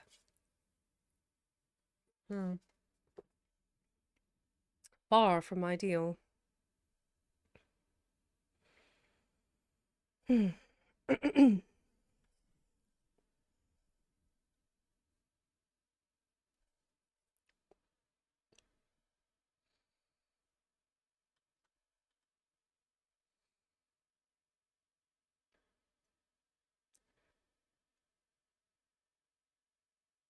Critical hydration levels have been achieved. Error 404.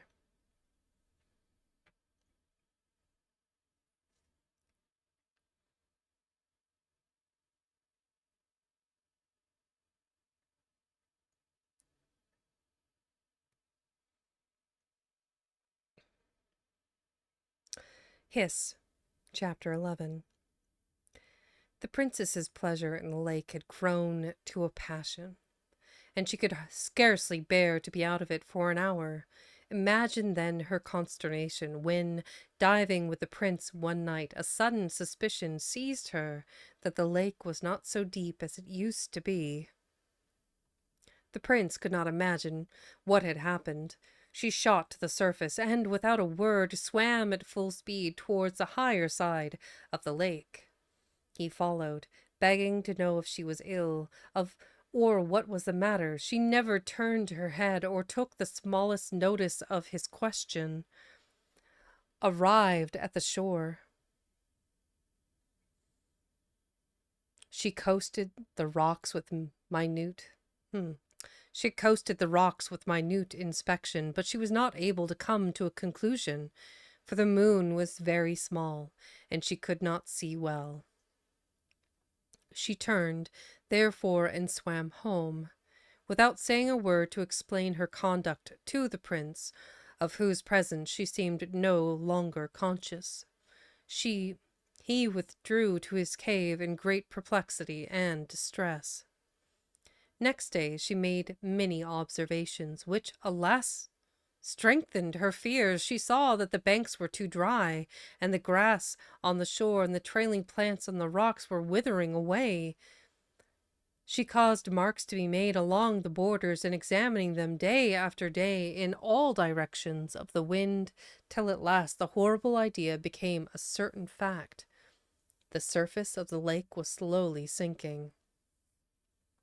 The poor princess nearly went out of the little mind she had. It was awful to her to see the lake, which she loved more than any living thing, lie dying before her eyes. It sank away, slowly vanishing. The tops of rocks that had never been seen till now began to appear far down in the clear water. Before long they were dry in the sun. It was fearful to think of the mud that would soon lie there, baking and festering, full of lovely creatures dying and ugly creatures coming to life, like the unmaking of a world. And how hot the sun would be without any lake. She could not bear to swim in it any more, and began to pine away. Her life seemed bound up with it, and ever as the lake sank, she pined. People said she would not live an hour after the lake was gone. But she never cried. Proclamation was made to all the kingdom that whosoever should discover the cause of the lake's decrease would be rewarded after a princely fashion. Humdrum and Kopekek applied themselves to their physics and metaphysics, but in vain. Not even they could suggest a cause.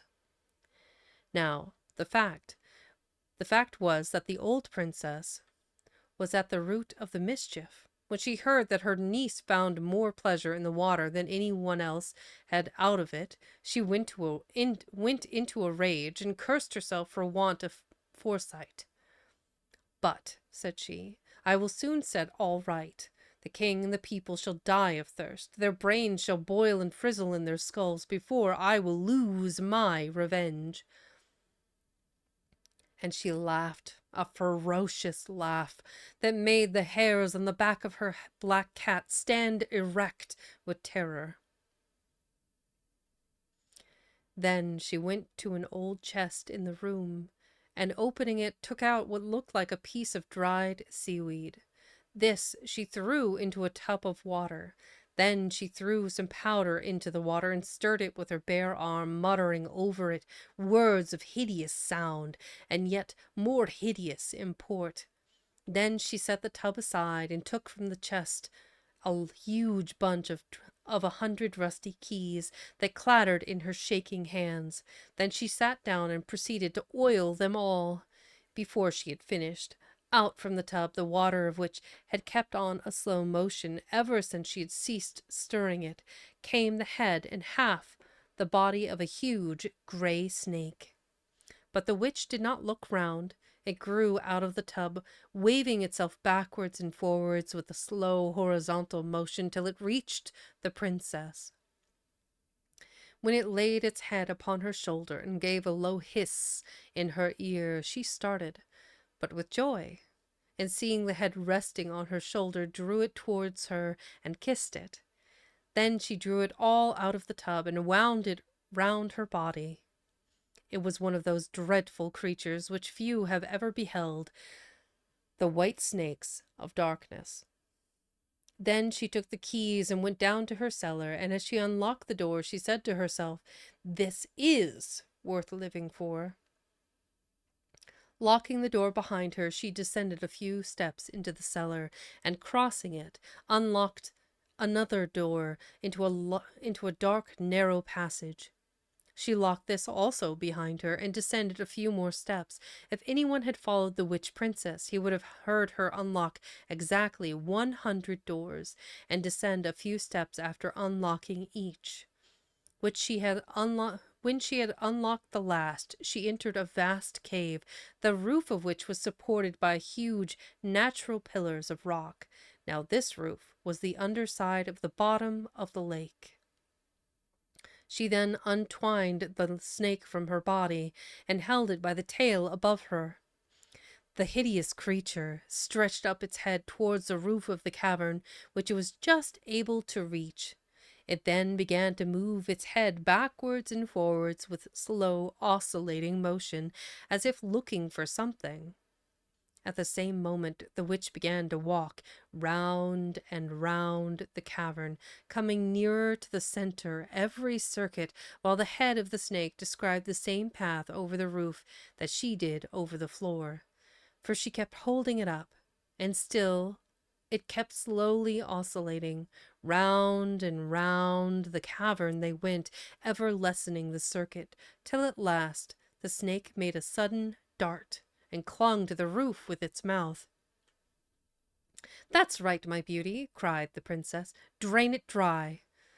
She let it go, left it hanging, and sat down on a great stone with her black cat, which had followed her all round the cave by her side. Then she began to knit and mutter awful words. The snake hung like a huge leech, sucking at the stone. The cat stood with his back arched and his tail like a piece of cable, looking up at the snake, and the old woman sat and knitted and muttered. 7 days and 7 nights they remained thus, when suddenly the serpent dropped from the roof as if exhausted, and shriveled up till it was again like a piece of dried seaweed. The witch started to her feet, picked it up, put it in her pocket, and looked up at the roof. 1 drop of water was trembling on the spot where the snake had been sucking. As soon as she saw that, she turned and fled, followed by her cat. Shutting the door in a terrible hurry, she locked it, and having muttered some frightful words, sped to the next, which she also locked and muttered over, and so with all the 100 doors, till she arrived in her own cellar. Then she sat down on the floor, ready to faint, but listening with malicious delight to the rushing of the water, which she could hear distinctly through all the 100 doors. But this was not enough. Now that she had tasted revenge, she lost her patience. Without further measure, the lake would be too long in disappearing. So the next night, with the last shred of the dying old moon rising, she took some of the water in which she had revived the snake, put it in a bottle, and set out, accompanied by her cat. Before morning she had made the entire circuit of the lake, muttering fearful words as she crossed every stream, casting into it some of the water out of her bottle. When she had finished the circuit, she muttered yet again, and flung a handful of water towards the moon.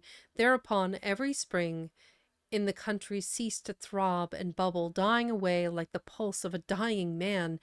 The next day there was no sound of falling water to be heard along the borders of the lake.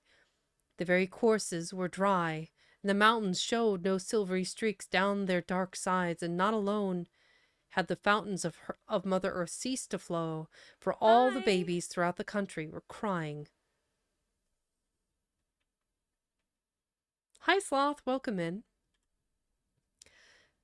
And not alone had the fountains of Mother Earth ceased to flow, for all the babies throughout the country were crying dreadfully, only without tears. Oh my. Big stretch. I can't remember. How many parts were there in The Light Princess? We're on page 335. Bear with me. It's continuing. Okay. We're on 335. We still have like 15 pages. I'm not going to be able to read all of these before we have to go on ad break. So just fair warning, everyone.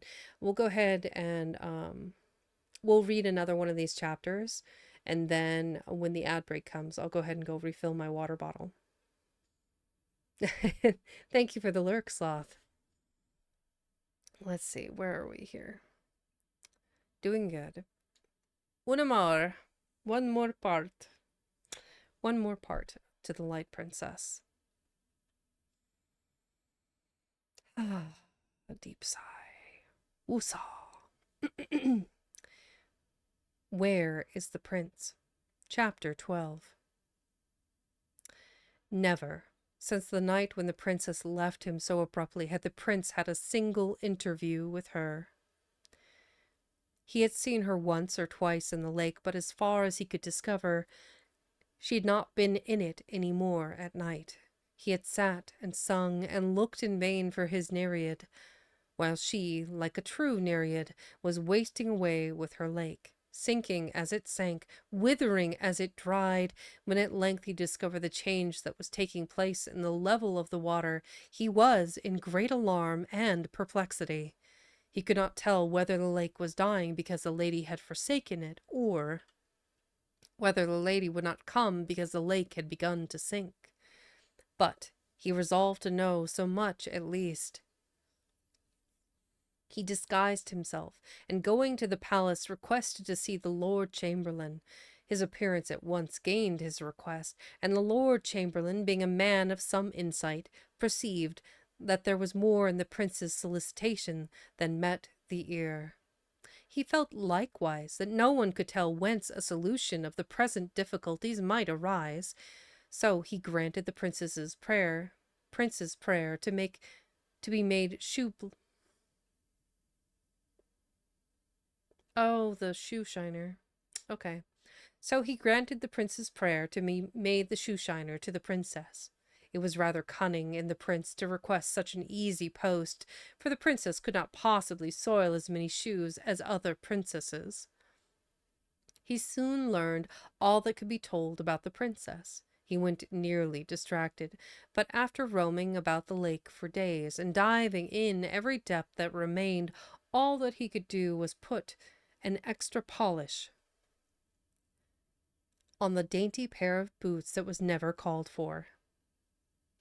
For the princess kept her room with the curtains drawn, and shut out the dying lake, but could not shut it out of her mind for a moment.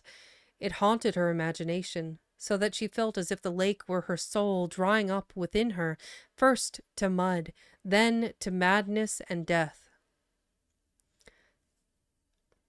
She thus brooded over the change, and with it, with all its dreadful accompaniments, till she was nearly distracted. As for the prince, she had forgotten him. However much she had enjoyed his company in the water, she did not care for him without it, but she seemed to have forgotten her father and mother, too. The lake went on sinking. Small, slimy spots began to appear, which glittered steadily amidst the changeful shine of the water. These grew to broad patches of mud, which widened and spread, with rocks here and there, and floundering fishes and crawling eels swarming. The people went everywhere catching these, and looking for anything that might have dropped from the royal boats. At length the lake was all but gone. Only a few of the deepest pools remained unexhausted. It happened one day that a party of youngsters found themselves on the brink of one of these pools in the very center of the lake. It was a rocky basin of considerable depth. Looking in, they saw at the bottom something that shone yellow in the sun. A little boy jumped in and dived for it. It was a plate of gold covered with writing. They carried it to the king. On one side of it stood these words: Death alone from death can save. Love is death, and so is brave. Love can fill the deepest grave. Love loves on beneath the wave. Now, this enigmatical, I'm saying it correctly, it's such a weird word. Now this word, now this was enigmatical enough to the king and courtiers, but the reverse of the plate explained it a little.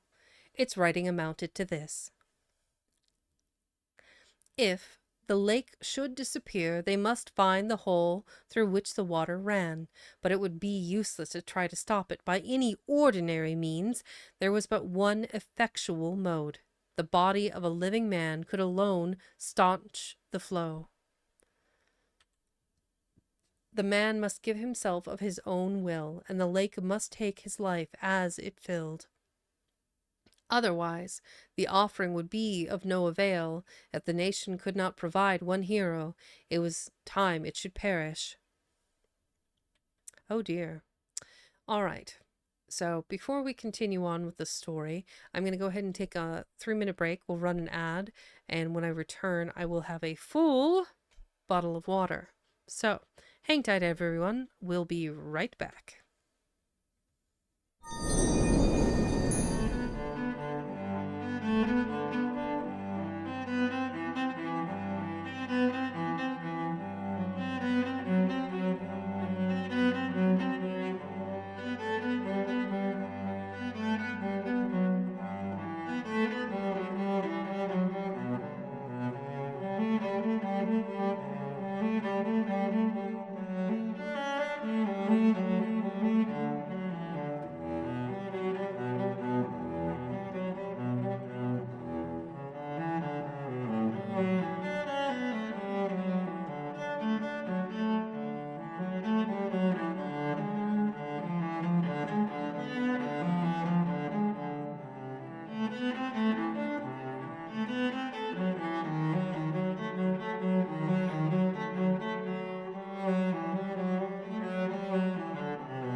I do believe the phrase is, well, the cat's away, the mice will play.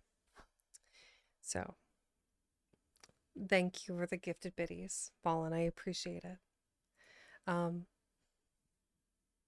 I appreciate that you want to support my channel. It's very kind of you. You had chicken burgers. Oh, okay. I bet that was pretty good, Shuttered. Um, I added a message. I talked about it at the beginning of stream, but I just want to reiterate that currently the charity that I'm supporting, well, it's not really charity, the fundraiser that I'm currently supporting is for Silly Claw, who is, we're doing a charity drive to get them about 2 months worth of housing and food accessibility. So if you have any spare pennies running around and you want to donate to a good cause, there is a link that goes to Aracita's coffee page. She is the one who's hosting the fundraiser, and she's going to pay for the housing and the food.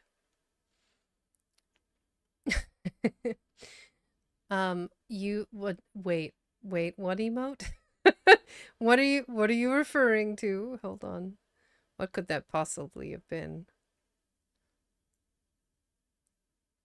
I'm scared. I'll have to go check what you have access to. What did you do?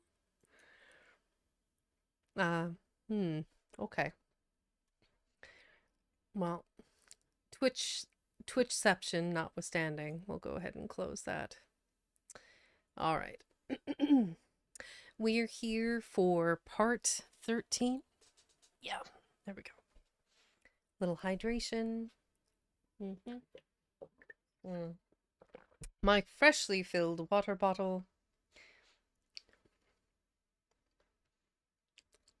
But yes, our dear community member, Silly Claw, is going to be experiencing potentially homelessness if we cannot get enough funds raised for at least the 2 months worth of lodging. So if anyone has any spare change or spare money that they are willing to donate, it's going to a good cause and a good person who is genuinely kind and a bright spot in a lot of our lives. So we are here on chapter 13. Okay. Here I am, chapter 13. This was a very disheartening revelation to the king. Not that he was unwilling to sacrifice a subject, but he was hopeless of finding a man willing to sacrifice himself. No time was to be lost. Hi, Moog. Welcome in. It's been a wild one. That is for sure. I hope you're doing well. Also, when I could somebody, if I got a mod here, could we get a shout out from Moog? They're another, storyteller. Storyteller, tell us your longest stories. Oh no. We could definitely do a revision of this. Beautiful. Thank you so much, Monoma.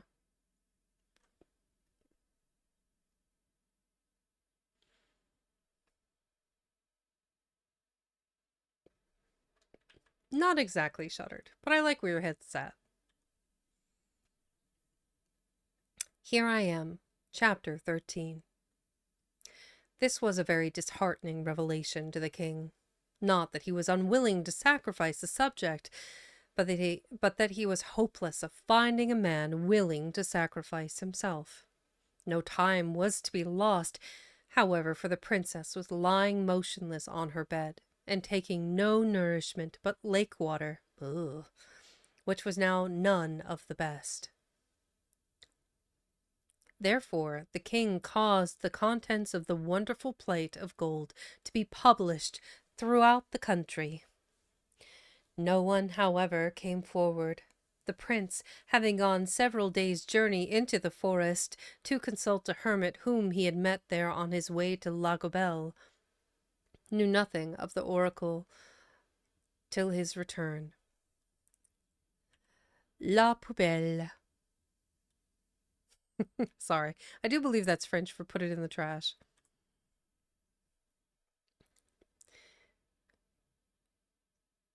When he had acquainted himself with all the particulars, he sat down and thought. She will die if I don't do it, and life would be nothing to me without her, so I shall lose nothing by doing it. And life will be as pleasant to her as ever, for she will soon forget me, and there will be so much more beauty and happiness in the world. To be sure, I shall not see it. Here the poor prince gave a sigh. How lovely the lake will be in the moonlight, with that glorious creature sporting in it like a wild goddess. It is rather hard to be drowned by inches, though. Let me see. That will be 70 inches of me to drown. Here he tried to laugh, but could not. The longer the better, however, he resumed, for can I not bargain that the prince shall be beside me all the time? Bargain that the princess shall be beside me at all, beside me all the time. So I she, ugh. So I shall see her once more, kiss her, perhaps. Who knows? And die looking in her eyes. It will be no death. At least I shall not feel it. And to see the lake filling for the beauty again. All right. I am ready.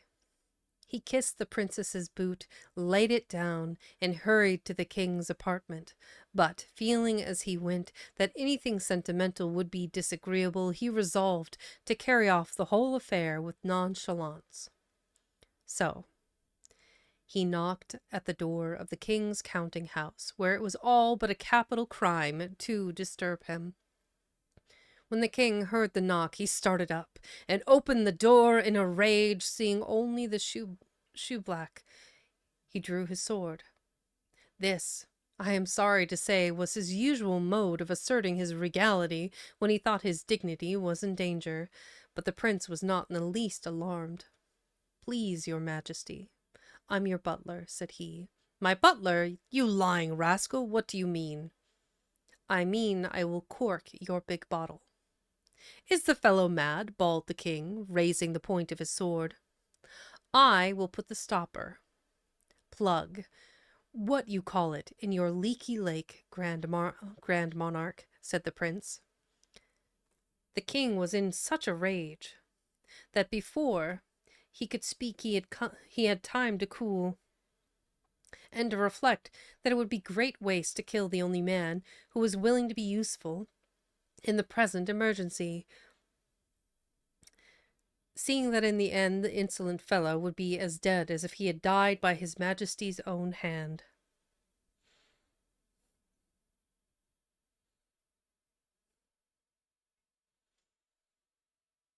"Oh," said he at last, putting up his sword with difficulty, it was so long. "Ayo, I'm obliged to you, you young fool. Take a glass of wine."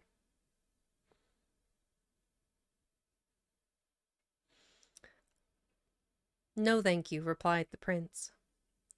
"Then we will go and look for the hole at once," said his majesty, and proceeded to call some attendants. "Stop, please, your majesty, I have a condition to make," interposed the prince.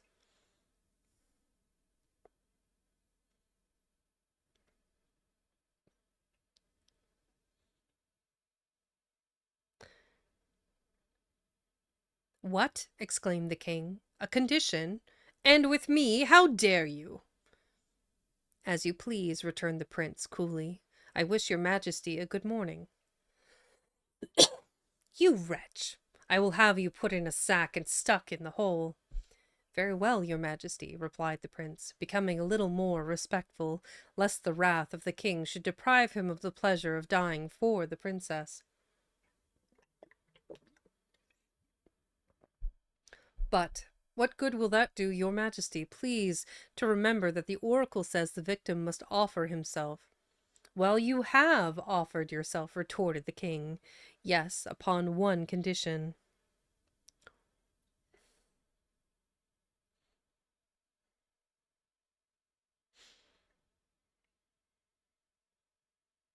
Condition again, roared the king, once more drawing his sword. Begone! Begone, thought! Begone! Somebody else will be glad enough to take the honor off your shoulders. Your Majesty knows it will not be easy to get another to take my place. Well, what is your condition? Growled the king, feeling that the prince was right.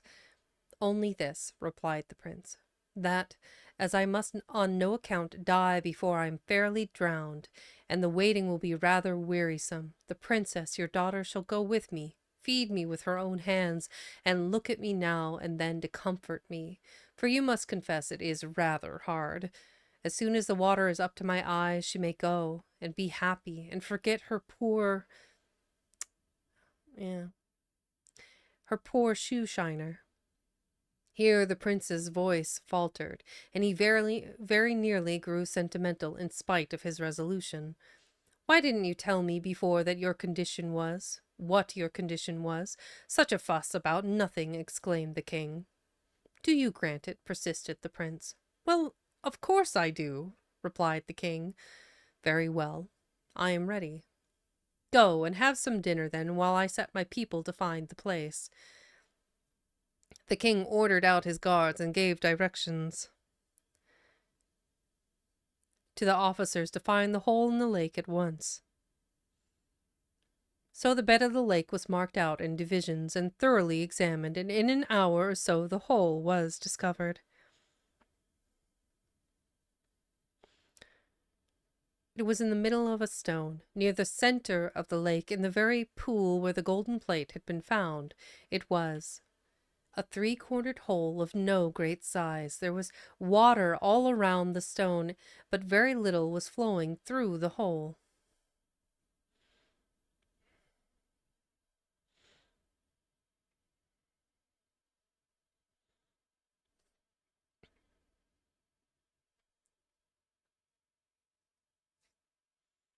I know that feeling, shuddered. I took the easy way out and just made a whole rainbow of colors. So you start with red and then it goes to orange, then goes to yellow and goes to so on, da da da da. Or I'm sorry, I started with purple, I believe. Purple, blue, green, purple, blue, cyan, green, yellow, orange, red. Then I think I have silver, gold, and then a rainbow.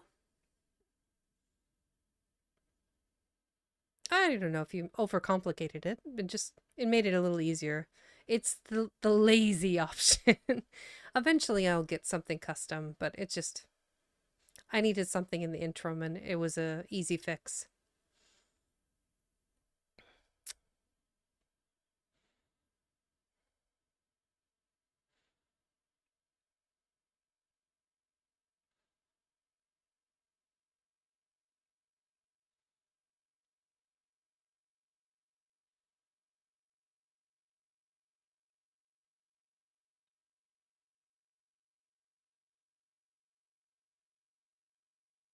One second, I need to text this real quick.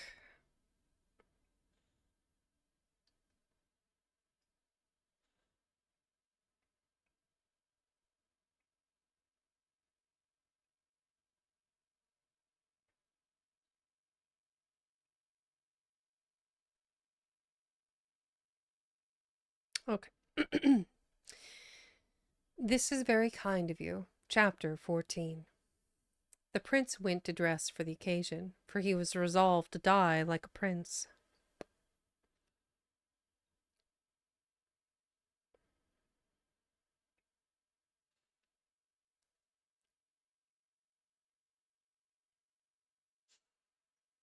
When the princess heard that a man had offered to die for her, she was so transported that she jumped off the bed, feeble as she was, and danced about the room for joy. She did not care who the man was. That was nothing to her. The whole wanted stopping. And if only a man would do, why, take one. In an hour or two more everything in an hour or two more, everything was ready. Her maid dressed her in haste.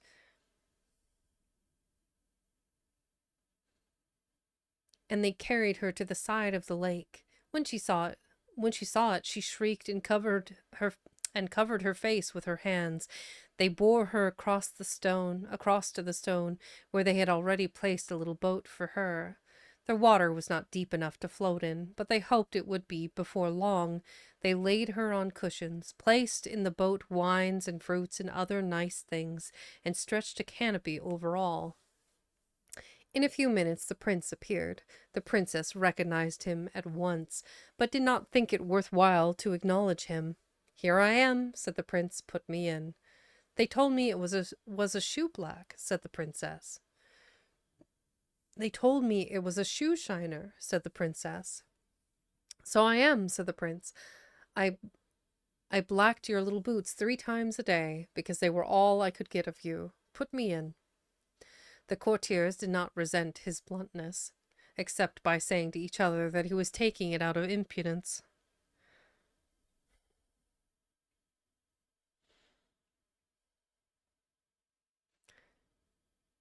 But how was he to be put in? The golden plate contained no instructions on this point. The prince looked at the hole and saw but one way. He put both his legs into it, sitting on the stone, and stooping forward, covered the corner that remained open with his 2 hands. In this uncomfortable position he resolved to abide his fate, and turning to the people said, "Now you can go." The king had already gone home to dinner. "Now you can go," repeated the princess after him like a parrot. The people obeyed her and went. Presently a little wave flowed over the stone and wetted one of the prince's knees, but he did not mind it much. He began to sing, and the song he sang was this: "As a world that has no well, darkly bright in forest dell, as a world without the gleam of the downward going stream, as a world without the glance of ocean's fair expanse, as a world where never rain glittered on the sunny plain. Such, my heart, the world would be if no love did flow in thee.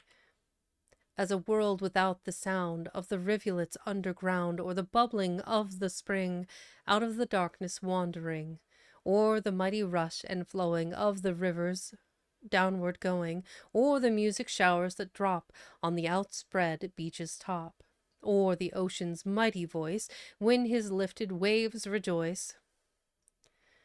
So much, my soul, thy world would be if no love did sing in thee. Lady, keep thy world's delight, keep the waters in thy sight. Love hath made me strong to go for thy sake to realms below, where the waters shine and hum, through the darkness never come. Let, I pray, one thought of me spring a little well in thee, lest thy loveless soul be found like a dry and thirsty ground." "Sing again, prince, it makes it less tedious," said the princess. But the prince was too much overcome to sing any more, and a long pause followed. "This is very kind of you, prince," said the princess at last, quite coolly, as she lay in the boat with her eyes shut. "I am sorry I can't return the compliment," thought the prince, "but you are worth dying for after all." Again a wavelet, and another flowed over the stone and wetted both the prince's knees, but he did not move, he did not speak or move. 2, 3, 4 hours passed in this way, the princess apparently asleep and the prince very patient. But he was much disappointed in his position, for he had none of the consolation he had hoped for. At last he could bear it no longer. "Princess," said he, but at the moment up started the princess, crying, I'm afloat! I'm afloat!" And the little boat bumped against the stone. "Princess," repeated the prince, encouraged by seeing her wide awake and looking eagerly at the water. "Well," said she, without looking round, "your papa promised that you should look at me, and you haven't looked at me once." "Did he? Then I suppose I must, but I am so sleepy." "Sleep then, darling, and don't mind me," said the poor prince.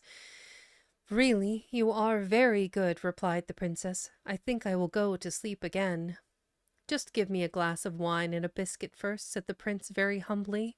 With all my heart, said the princess, and yawned as she said it. She got the wine and the biscuit, however, and leaning over the side of the boat towards him, was compelled to look at him. Why, prince, she said, you don't look well. Are you sure you don't mind it? Not a bit, answered he, feeling very faint indeed. Only I shall die before it is of any use to you, unless I have something to eat. There, then, said she, holding out the wine to him. Ah, you must feed me. I dare not move my hands. The water would run away directly. Good gracious, said the princess, and she began at once to feed him with bits of biscuit and sips of wine. As she fed him, he contrived to kiss the tips of her fingers now and then. She did not seem to mind it, one way or the other, but the prince felt better. Now, for your own sake, princess, said he, I cannot let you go to sleep. You must sit and look at me, else I shall not be able to keep up. Well, I will do anything to oblige you, answered she with condescension, and sitting down she did look at him, and kept looking at him with wonderful steadiness, considering all things. The sun went down, and the moon rose, and gush after gush. The waters were rising up the prince's body. They were up to his waist now. Why can't we go and have a swim? Said the princess. There seems to be water enough just about here. I shall never swim more, said the prince. Oh, I forgot, said the princess, and was silent. So the water grew and rose up and up on the prince, and the princess sat and looked at him. She fed him now and then. The night wore on, the waters rose and rose, the moon rose likewise higher and higher, and shone full on the face of the dying prince. The water was up to his neck. Will you kiss me, princess? Said he feebly. The nonchalance was all gone now. Yes, I will, answered the princess, and kissed him with a long, sweet, cold kiss. Now, said he with a sigh of content, I die happy.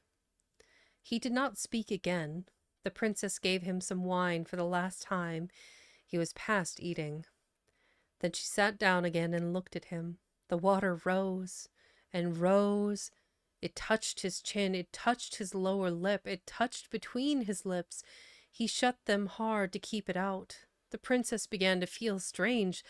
It touched his upper lip. He breathed through his nostrils. The princess looked wild. It covered his nostrils. Her eyes looked scared and shone strange in the moonlight. His head fell back. The water closed over it, and the bubbles of his last breath bubbled up through the water. The princess gave a shriek and sprang into the lake. She laid hold first of one leg and then of the other, and pulled and tugged, but she could not move either. She stopped to take a breath, and that made her think that she could not get any breath. She was frantic. She got hold of him and held his head above the water, which was possible now his hands were no longer on the hole, but it was of no use, for he was past breathing. Love and water brought back all her strength. She got under the water and pulled with her whole might, till at last she got one leg out. The other easily followed. How she got him into the boat she could never tell, but when she did, she fainted away. Coming to herself, she seized the oars, kept herself steady as best she could, and rowed, though she had never rowed before. Round rocks and over shallows and through mud she rowed, till she got to the landing stairs of the palace. By this time her people were on the shore, for they had heard her shriek. She made them carry the prince to her own room and lay him in her bed and light a fire and send for the doctors. But the lake, your highness, said the chamberlain, who, roused by the noise, came in his nightcap. Go and drown yourself in it, she said. This was the last rudeness of which the princess was ever guilty, and one must allow that she had good cause to feel provoked with the Lord Chamberlain. Had it been the king himself, he would have fared no better. But both he and the queen were fast asleep, and the chamberlain went back to his bed. Somehow the doctors never came. So the princess and her old nurse were left with the prince, but the old nurse was a wise woman and knew what to do. They tried everything for a long time without success. The princess was nearly distracted between hope and fear, but she tried on and on, one thing after another, and everything over and over again. At last, when they had all but given it up, just as the sun rose, the prince opened his eyes. Oh my. Look at the rain. Chapter 15. The princess burst into a passion of tears and fell on the floor. There she lay for an hour, and her tears never ceased. All the pent-up crying of her life was spent now, and a rain came on, such had never been seen in that country. The sun shone all the time, and the great drops which fell straight to the earth shone likewise. The palace was in a heart of a rainbow. It was a rain of rubies and sapphires and emeralds and topazes. The torrents poured from the mountains like molten gold, and if it had not been for its subterraneous outlet, the lake would have overflowed and inundated the country. It was full from shore to shore, but the princess did not heed the lake. She lay on the floor and wept. And this rain within doors was far more wonderful than the rain out of doors. For when it abated a little and she proceeded to rise, she found to her astonishment that she could not. At length, after many efforts, she succeeded in getting upon her feet. Rainwood_Lee just followed. Oh, hello, Rainwood. Welcome in. Thank you for the follow.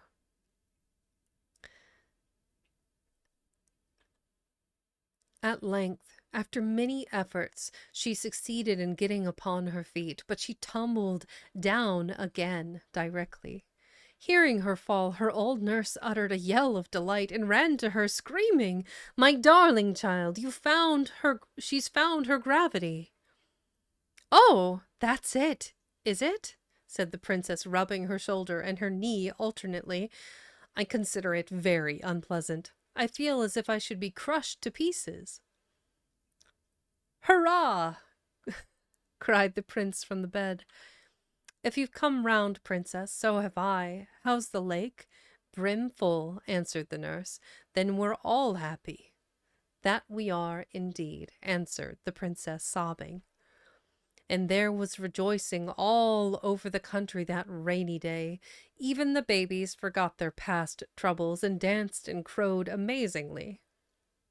And the king told stories, and the queen listened to them, and he divided the money in his box, and she the honey in her pot. Oh my. Among all the children, and there was such jubilation as was never heard of before. How does one divide one's honey from their pot? Is that like on a scone? On a biscuit? In cups of tea? Something to think of. Oh my. Tiny little bottles. Yeah, that makes sense.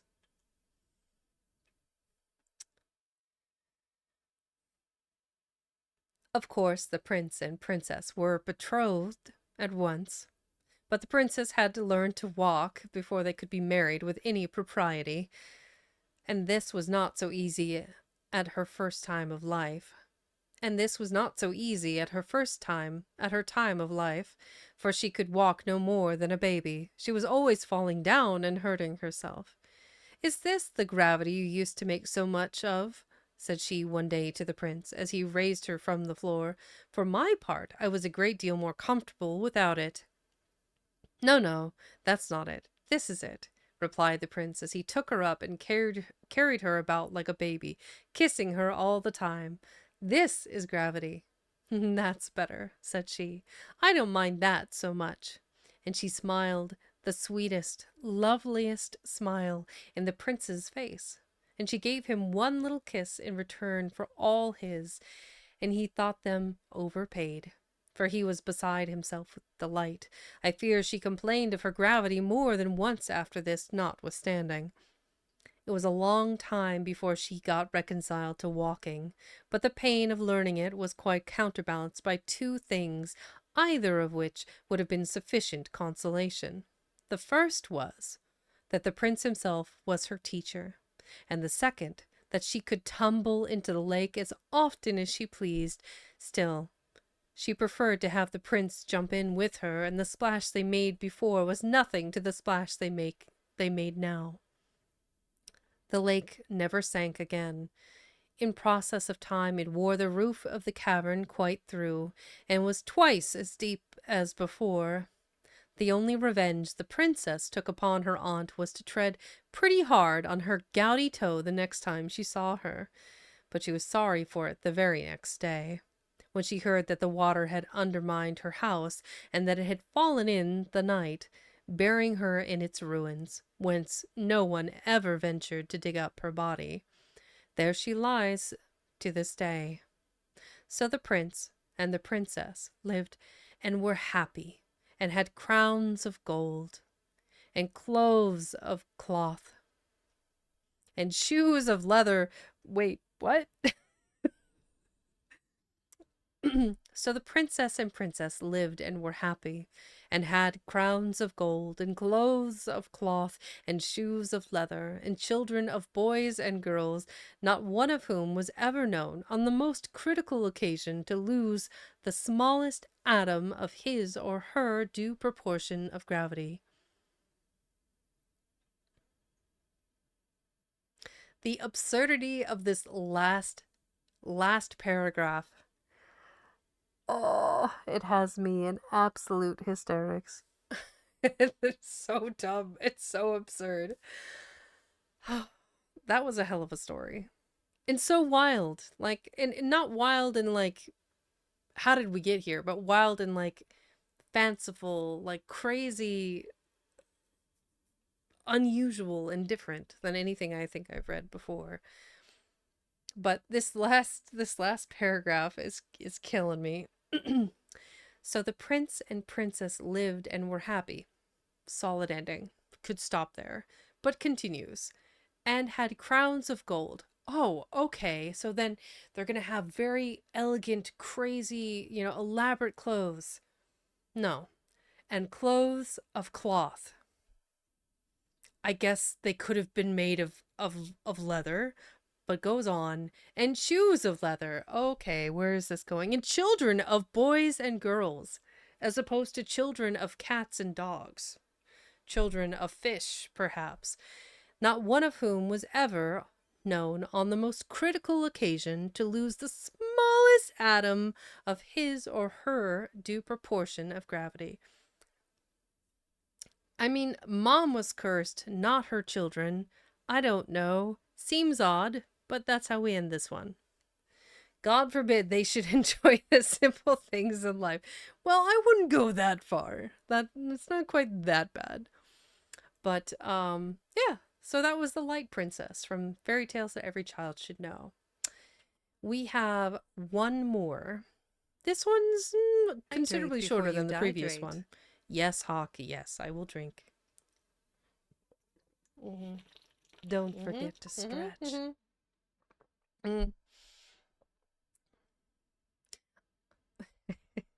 Okay, and stretch.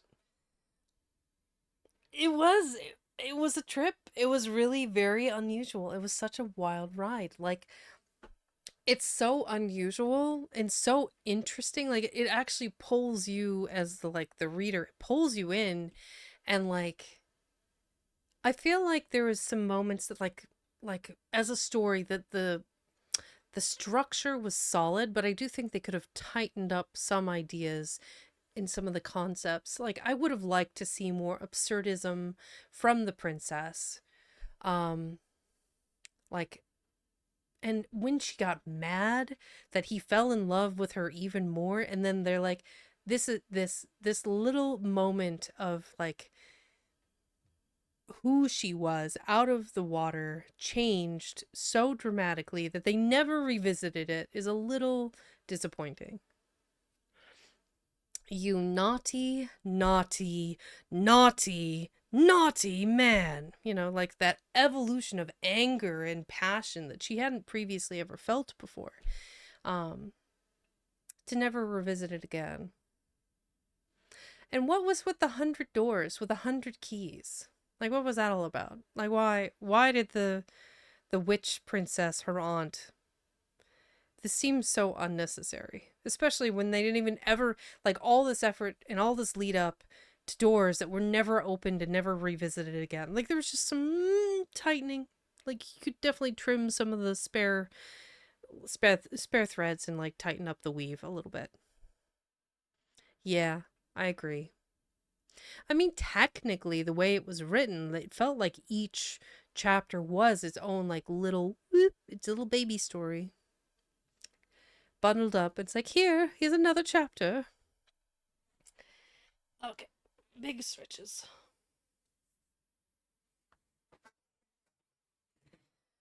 Up. Ah. Tale as old as time. Yeah.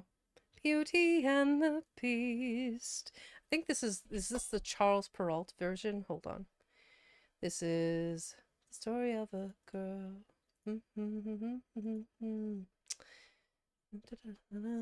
When she smiles.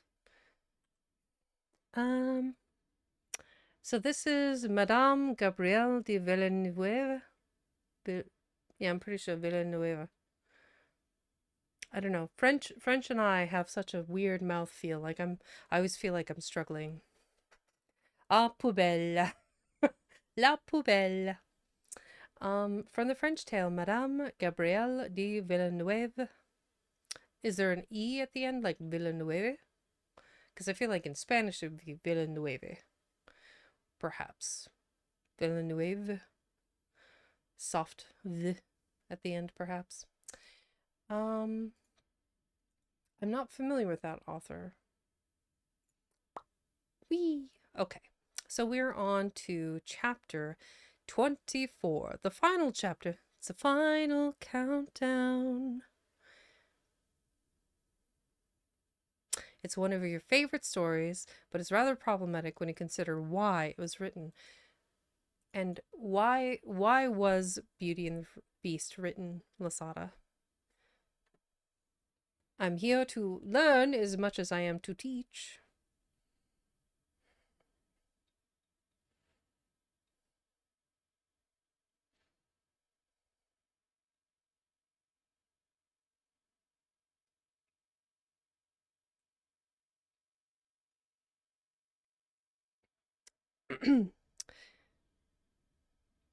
Beauty and the Beast was written by Gabrielle Suzanne Barbot de Villeneuve in 1740 and later abridged by Jean-Marie Le Prince de Beaumont. The story's initial purpose was to entertain.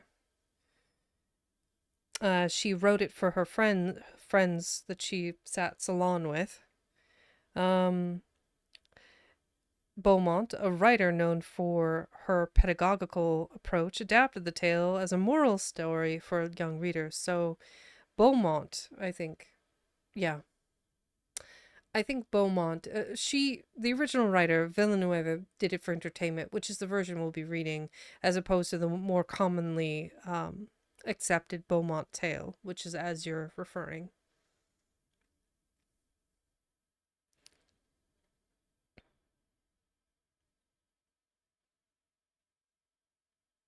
I don't know if she was trying to convince people to marry older, uglier men, but she was trying to teach people the moral of the story being to look beyond the physical, per se. But I think you're right. A number of people took it as exactly as you said, Lasada, and just like, oh, it is better to marry an old rich man than it is a young, handsome, strapping lad. Let's see how this version turns out. So if this is the original as translated by Hamilton, I believe is the name of the curator of this book of stories. We'll have to see. It's very interesting, though.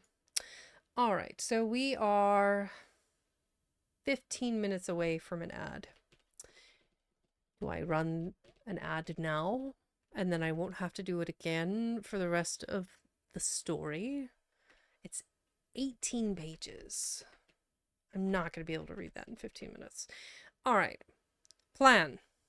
I go on a bathroom break. When I return, we'll read Beauty and the Beast and we will be done with fairy tales that every child should know and not have to deal with another ad the rest of stream. And then that will be a good time for us to find somebody to raid. And shameless plug, once again, reminder, Underrealm is running a fundraising campaign for Silly Claw to prevent him from being homeless. If you have any spare money to donate to that charity, it is pinned in chat. And I will be back shortly. And BRB.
as I'm just returning to a hype train.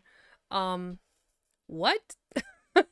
Anonymous gifter, what? Thank you. Um Shuttered Chaos. Who all else we got here? Gosh. I don't even know what to say.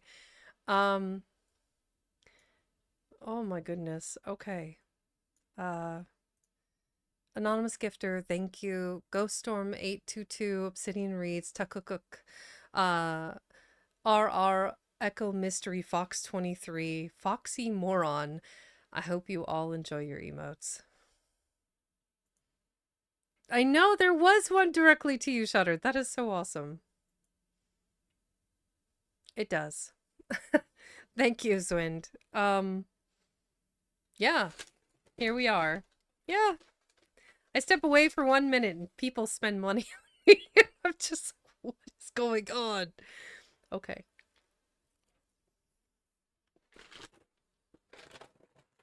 All right. Well, my food was also delivered, so it took a little bit longer. So after stream, I'll enjoy that.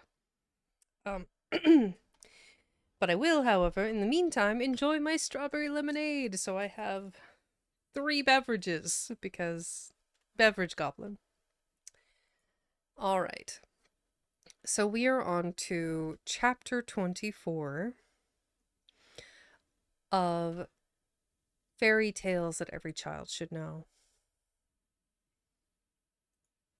Do I have a secret admirer? Have some lickies. Aw. The perfect amount of rehydration, restoration, and recreation. I am the... What is... I am the very model of a major general or something like that. I know information about something animal, vegetable, and mineral. Hold on.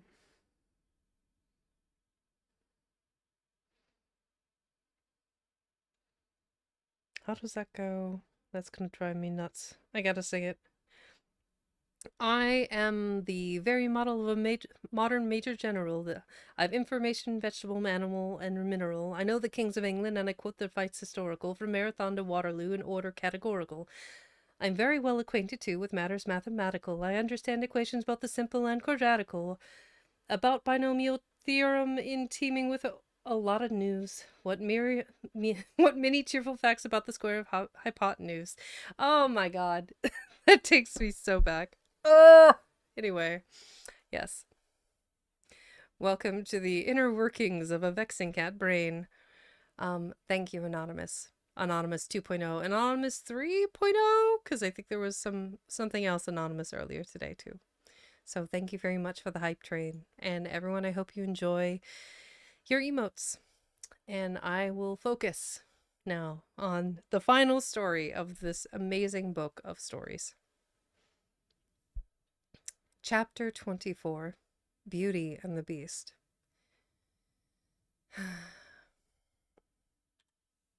Slightly melancholic whenever I read the last story in these kinds of books. I don't know why.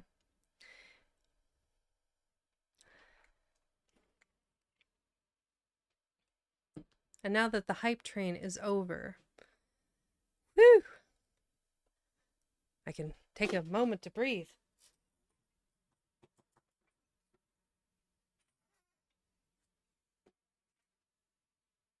Because I dropped my headphones on the floor. Again. Again. Okay.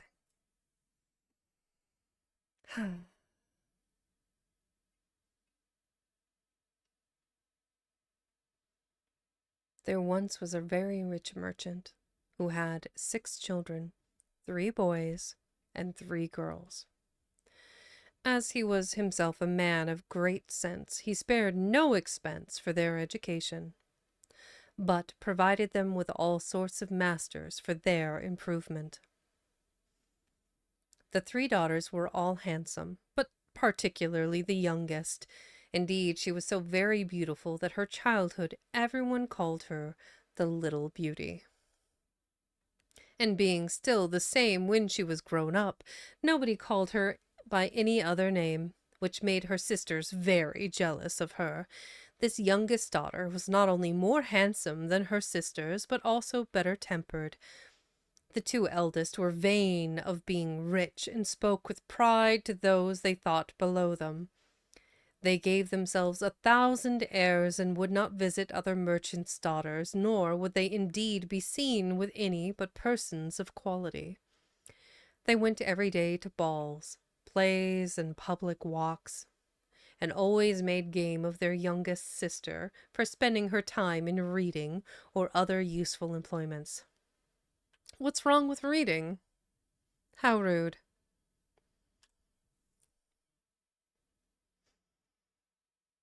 As it was well known that these young ladies would have large fortunes, many great merchants wished to get them for wives.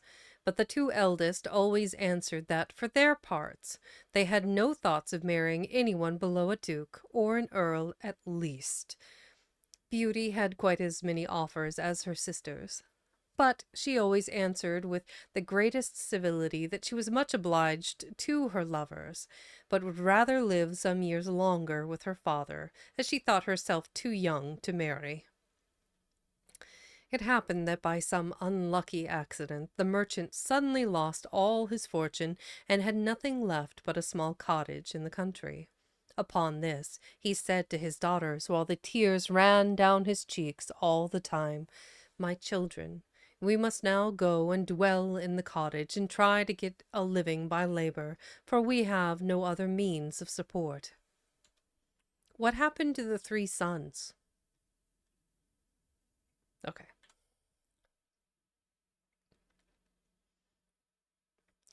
The two eldest replied that, for their parts, they did not know how to work and would not leave town, for they had lovers enough who would be glad to marry them, though they had no longer any fortune.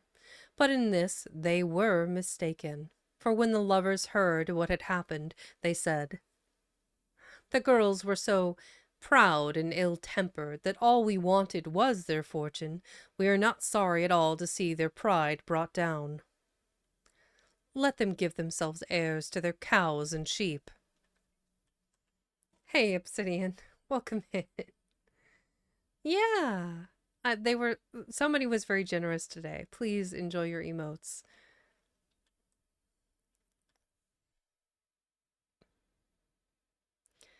Let them give themselves airs to their cows and sheep. But everybody pitied poor Beauty, because she was so sweet-tempered and kind to all that knew her. Wait, that's Raven. Raven?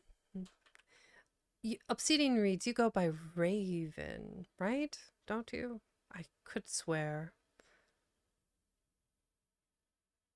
I don't know.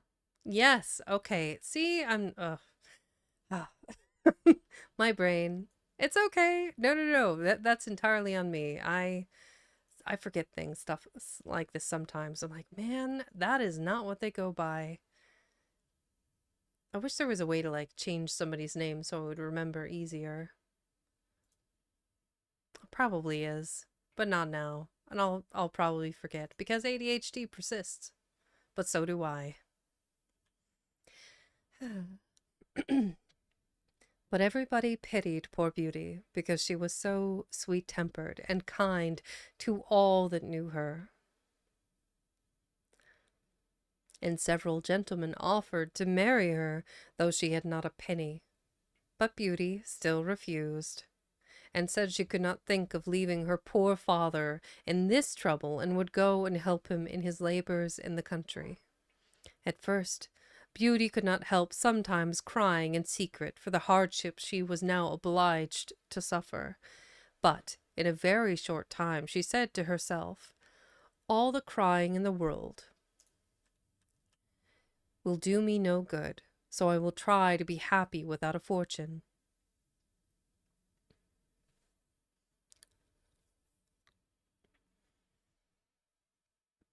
When they had removed to their cottage, the merchant and his three sons employed themselves in plowing and sowing the fields, and working in the garden. Oh, good, they're not dead. Beauty also did her part, for she got up by 4 o'clock every morning, lighted the fires, cleaned the house, and got the breakfast for the whole family. At first she found all this very hard, but she soon grew quite used to it, and thought it no hardship at all, and indeed the work greatly amended her health. When she had done, she used to amuse herself with reading, playing on her music, or singing while she spun. But her two sisters were at a loss what to do to pass the time away. They had their breakfast in bed, and did not rise till 10 o'clock. Then they commonly walked out, but always found themselves very soon tired, when they would often sit down under a shady tree, and grieve for the loss of their carriage and fine clothes, and say to each other, "What a mean-spirited, poor, stupid creature our younger sister is, to be so content with our low way of life." But their father thought in quite another way. He admired the patience of this sweet young creature, for her sisters not only left her to do the whole work of the house, but made game of her every moment. After they had lived in this manner about a year, the merchant received a letter which informed him that one of the richest ships, which he thought was lost, had just come into port. This news made the two eldest sisters almost mad with joy, for they thought they should now leave the cottage and have all their finery again. When they found that their father must take a journey to the ship, the two eldest begged he would not fail to bring them back some new gowns, caps, rings, and all sorts of trinkets. But Beauty asked for nothing, for she thought in herself that all the ship was worth would hardly buy everything her sisters wished for. "Beauty," said the merchant, "how comes it about that you ask for nothing? What can I bring you, my child?" "Since you are so kind as to think of me, dear father," she answered, "I should be glad if you would bring me a rose, for we have none in our garden." Now, Beauty did not indeed wish for a rose, nor anything else, but she only said this that she might not affront her sisters, for else they would have said she wanted her father to praise her for not asking him for anything. The merchant took his leave of them and set out on his journey, but when he got to the ship, some persons went to law with him about the cargo, and after a deal of trouble he came back to his cottage as poor as he had gone away. When he was within 30 miles of his home, and thinking of the joy he should have in again meeting his children, his road lay through a thick forest, and he quite lost himself. It rained and snowed very hard, and besides, the wind was so high as to throw him twice from his horse. Night came on, and he thought to be sure he should die of cold and hunger, or be torn to pieces by the wolves that he had heard howling round him. All at once he now cast his eyes towards a long row of trees, and saw a light at the end of them, but it seemed a great way off. He made the best of his way towards it, and found that it came from fine palace lighted all over. While I remember, Madama, if you're here, can you give Obsidian Reads a shout when you have a moment? Appreciate it.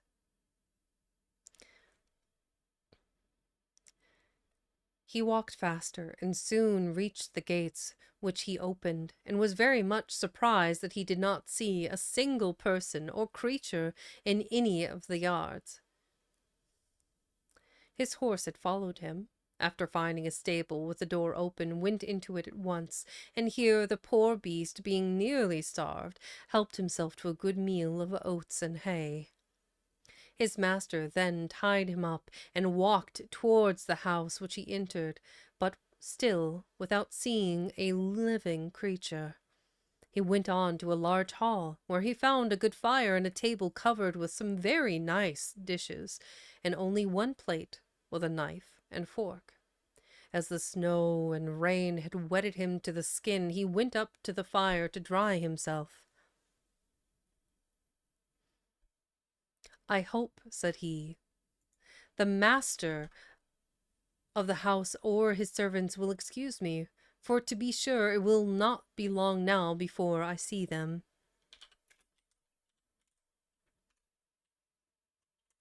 Here we go. Boop. Huzzah! Let me. So, you guys, if you like other readers or other VTubers, booktubers. If you like other booktubers and other storytellers that read good stories, Raven does an amazing job. She curates a delightful collection of auditory experiences, soothing rustle ASMR, origami, spine-tingling allure of SCP tales. She's incredible and a good one. So if you're looking for a similar vibe, slightly different, I think a little more spooky coded, Raven's incredible. So give her a look-see when you have a chance.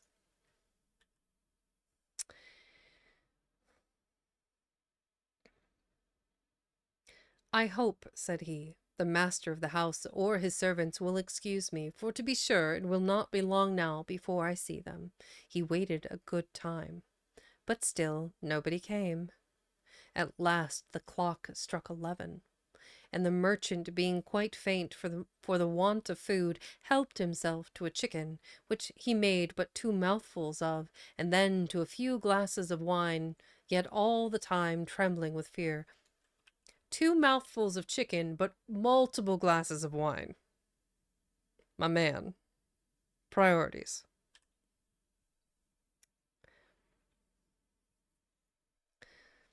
Yet all the time trembling with fear. He sat till the clock struck 12, but did not see a single creature. He now took courage and began to think of looking a little more about him. So he opened a door at the end of the hall and went through it into a very grand room, in which there was a fine bed, and as he was quite weak and tired, he shut the door, took off his clothes, and got into it. Well, I suppose they were quite wet. No well-deserved accolades, Raven. No worries. It was 10 o'clock in the morning before he thought of getting up, when he was amazed to see a handsome new suit of clothes laid ready for him, instead of his own, which he had spoiled. To be sure, said he to himself, this place belongs to some good fairy who has taken pity on my ill luck. He looked out of the window, and instead of snow, he saw the most charming arbors covered with all kinds of flowers. He returned to the hall where he had supped, and found a breakfast table with some chocolate ready for him. Indeed, my good fairy, said the merchant aloud, I am vastly obliged to you for your kind care of me. He then made a hearty breakfast, took his hat, and was going to the stable to pay his horse a visit, but as he passed under one of the arbors, which was loaded with roses, he thought of what Beauty had asked him to bring back to her, and so he took a bunch of roses to carry home. At the moment he heard a most shocking noise, and saw such a frightful beast coming towards him that he was ready to drop with fear. Ungrateful man, said the beast in a terrible voice, I have saved your life by letting you into my palace, and in return you steal my roses, which I value more than anything else that belongs to me, but you shall make amends for your fault with your life. You shall die in a quarter of an hour. Why not now? The merchant fell on his knees to the beast, and clasping his hands said, My lord, I humbly beg your pardon. I did not think it would offend you to gather a rose for one of my daughters, who wished to have one. I am not a lord, but a beast, replied the monster. I do not like false compliments, but that people should say what they think. So do not fancy that you can coax me by any such ways. You tell me that you have daughters. Now I will pardon you if one of them will agree to come and die instead of you. Go, and if your daughters should refuse, promise me that you yourself will return in 3 months. The tender-hearted merchant had no thought of letting any one of his daughters die instead of him, but he knew that if he seemed to accept the beast's terms, he should at least have the pleasure of seeing them once again. So he gave the beast his promise, and the beast told him he might then set off as soon as he liked. But, said the beast, I do not wish you to go back empty-handed. Go to the room you slept in, and you will find a chest there. Fill it with just what you like best, and I will get it taken to your own house for you. When the beast had said this, he went away, and the good merchant said to himself, If I must die, yet I shall now have the comfort of leaving my children some riches. He returned to the room he had slept in, and found a great many pieces of gold. He filled the chest with them to the very brim, locked it, and mounting his horse, left the palace as sorry as he had been glad when he first found it. The horse took a path across the forest of his own accord, and in a few hours they reached the merchant's house. His children came running round him as he got off his horse, but the merchant, instead of kissing them with joy, could not help crying as he looked at them. He held in his hand the bunch of roses, which he gave to Beauty, saying, Take these roses, Beauty. But little do you think how dear they have cost your poor father. And then he gave them an account of all that he had seen or heard in the palace of the beast. The two eldest sisters now began to shed tears, and to lay the blame upon Beauty, who they said would be the cause of her father's death. See, said they, what happens from the pride of the little wretch. Why did not she ask for fine things as we did? But, to be sure, Miss must not be like other people, and though she will be the cause of her father's death, yet she does not shed a tear. It will be of no use, replied Beauty, to weep for the death of my father, for he shall not die now. As the beast will accept one of his daughters, I will give myself up to him, and think myself happy in being able at once to save his life, and prove my love for the best of fathers. No, sister, said the three brothers. You shall not die. We will go in search of this monster, and either he or we will perish.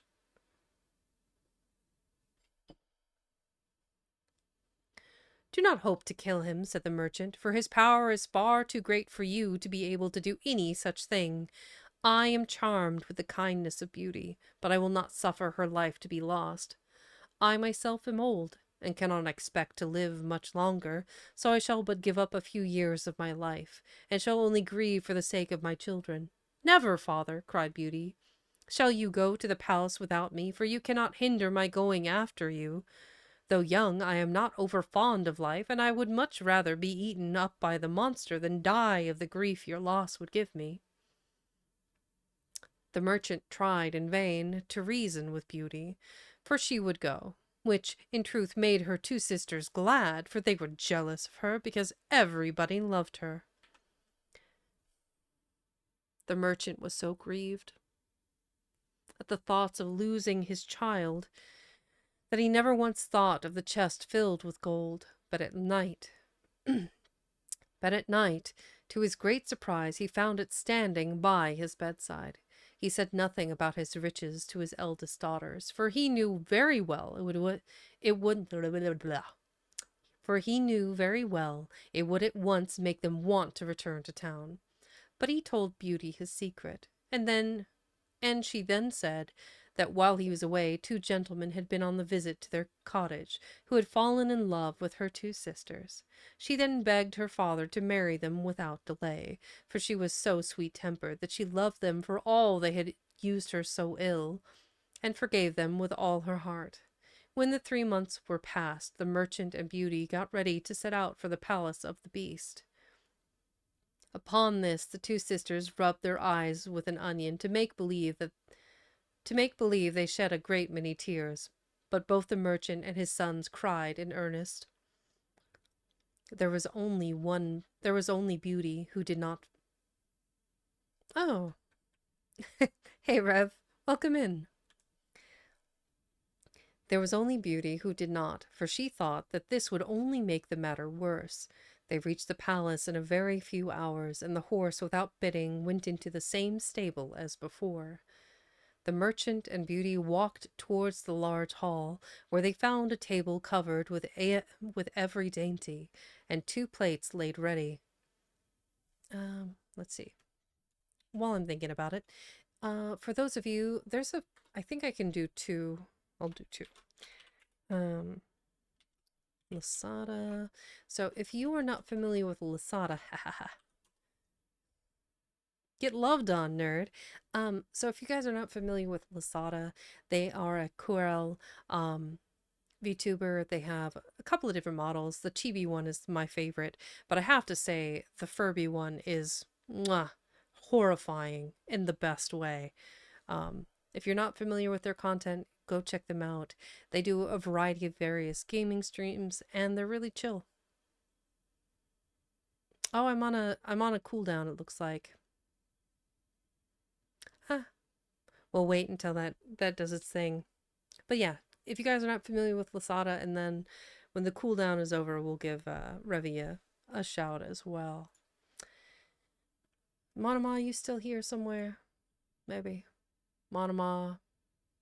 I think Monoma is the only mod I have in chat at the moment. Okay. I don't have to, but I want to. You're a mod of Minecraft. Read to me like one of your French girls. Oh my.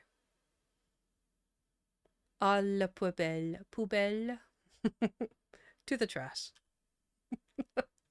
La poubelle. If he does not go to open the door for you, la poubelle. Ah. That's fair. No worries, Monoma. It looks like I have to wait 15 minutes until we can shout out again anyway. Here we go. There was only Beauty who did not, for she thought that this would only make the matter worse. Is it really? Oh, that la poubelle. I'm not sure what. Okay, it didn't pick it up that time. It's picking it up as la poupée, and it is everything. I love closed captioning. Oh, thank you, Maltus, for the head pats. Hi. Aw, big hi. Hello. Oh my, you're just going all in. Okay. Hydrate before you dihydrate. We'll just let this cook. Yuki and Almontis are cut from the same cloth. Snack time! La poubelle? Fair. Today I learned. Big stretch. There's a content creator on TikTok. I forget what his name is off the top of my head. But he he literally just his dating advice, and so he's like, if the man doesn't do this, la poubelle. If he does this, la poubelle. If he leaves you on red all day and asks you what you doing at 1 a.m., la poubelle. I think it's P-O-U belle. Poubelle. Probably la poubelle in French. Hi. Poubelle. Garbage can. Trash can. There you go. The dustbin. La poubelle. Good night, Lasada. I hope you have a good one.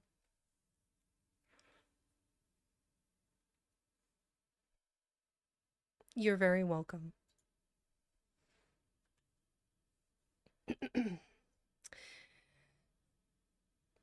There was only Beauty who did not, for she thought that this would only make the matter worse. They reached the palace in a very few hours, and the horse, without bidding, went into the same stable as before. The merchant and Beauty walked towards the large hall, where they found a table covered with every dainty, and 2 plates laid ready. The merchant had very little appetite, but Beauty, that she might the better hide her grief, placed herself at the table and helped her father.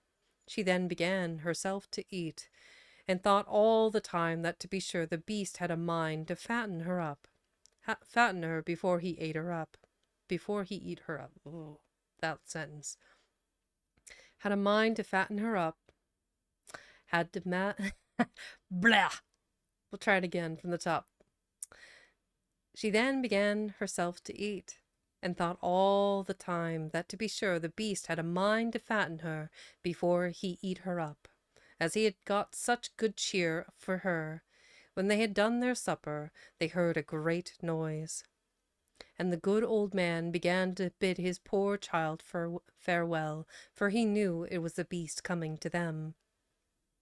When Beauty first saw his frightful form, she could not help being afraid, but she tried to hide her fear as much as she could. The beast asked her if she had come quite of her own accord, and though she was now still more afraid than before, she made shift to say, "Yes, you are a good girl, and I think myself very much obliged to you." He then turned towards her father and said to him, "Good man, you may leave the palace tomorrow morning, and take care never to come back to it again.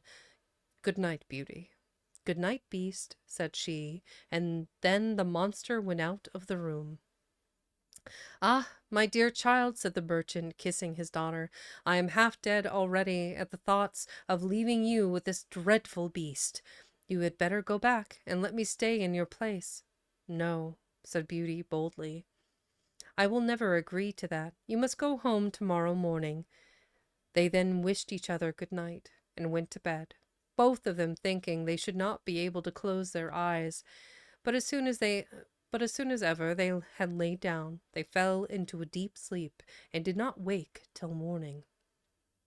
Beauty dreamed that a lady came up to her who said, "I am very much pleased, Beauty, with the goodness you have shown in being willing to give your life to save that of your father, and it shall not go without a reward." As soon as Beauty awoke, she told her father this dream, but though it gave him some comfort, he could not take leave of his darling child without shedding many tears. When the merchant got out of sight, Beauty sat down in the large hall and began to cry also. Yet she had a great deal of courage, and so she soon resolved not to make her sad case till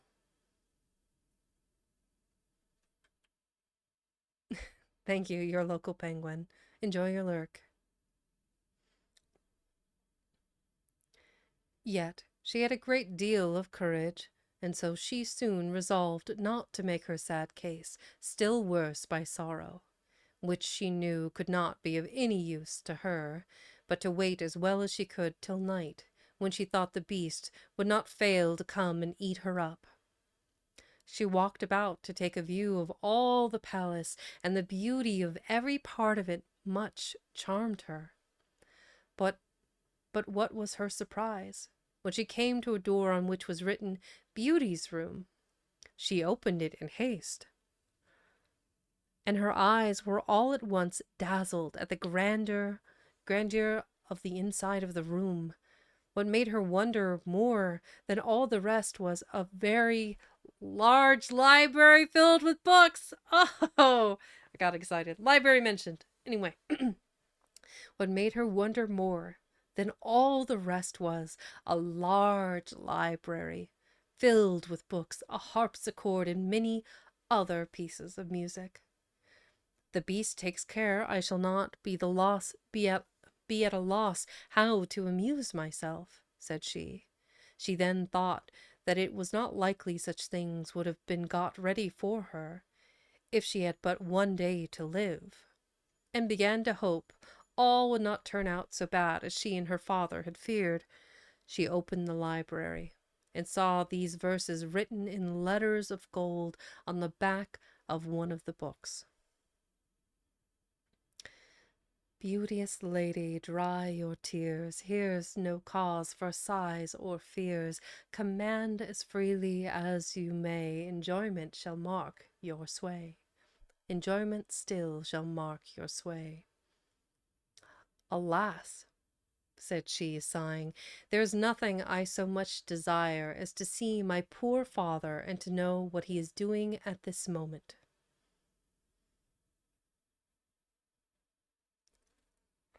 She said this to herself, but just then by chance she cast her eyes on a looking-glass that stood near her, and in the glass she saw her home and her father riding up to the cottage in the deepest sorrow.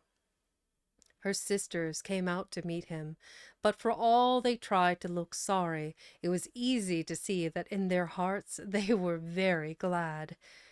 In a short time all this picture went away out of the glass.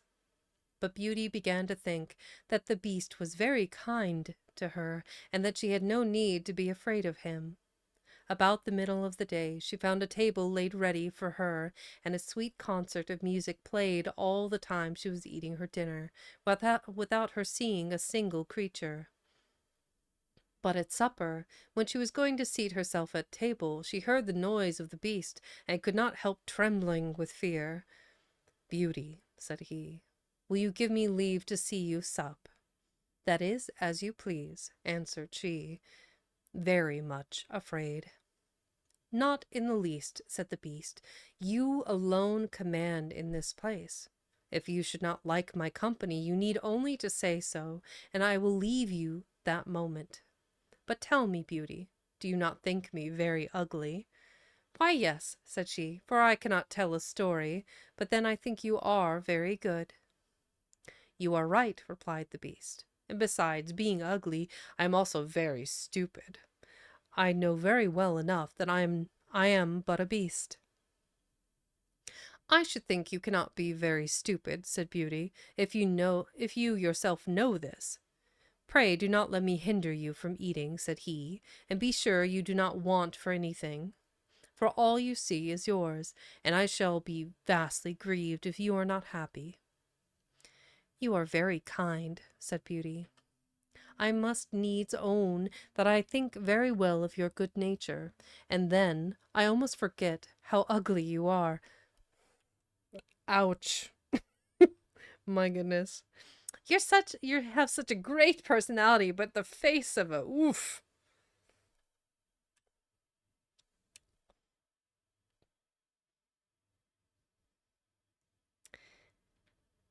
"Yes, yes, I hope I am good-tempered," said he, "but still I am a monster." "There are many men who are worse monsters than you are," replied Beauty, "and I am better pleased with you in that form, though it is so ugly, than with those who carry wicked hearts under the form of a man." "If I had any sense," said the Beast, "I would thank you for what you have said, but I am too stupid to say anything that would give you pleasure."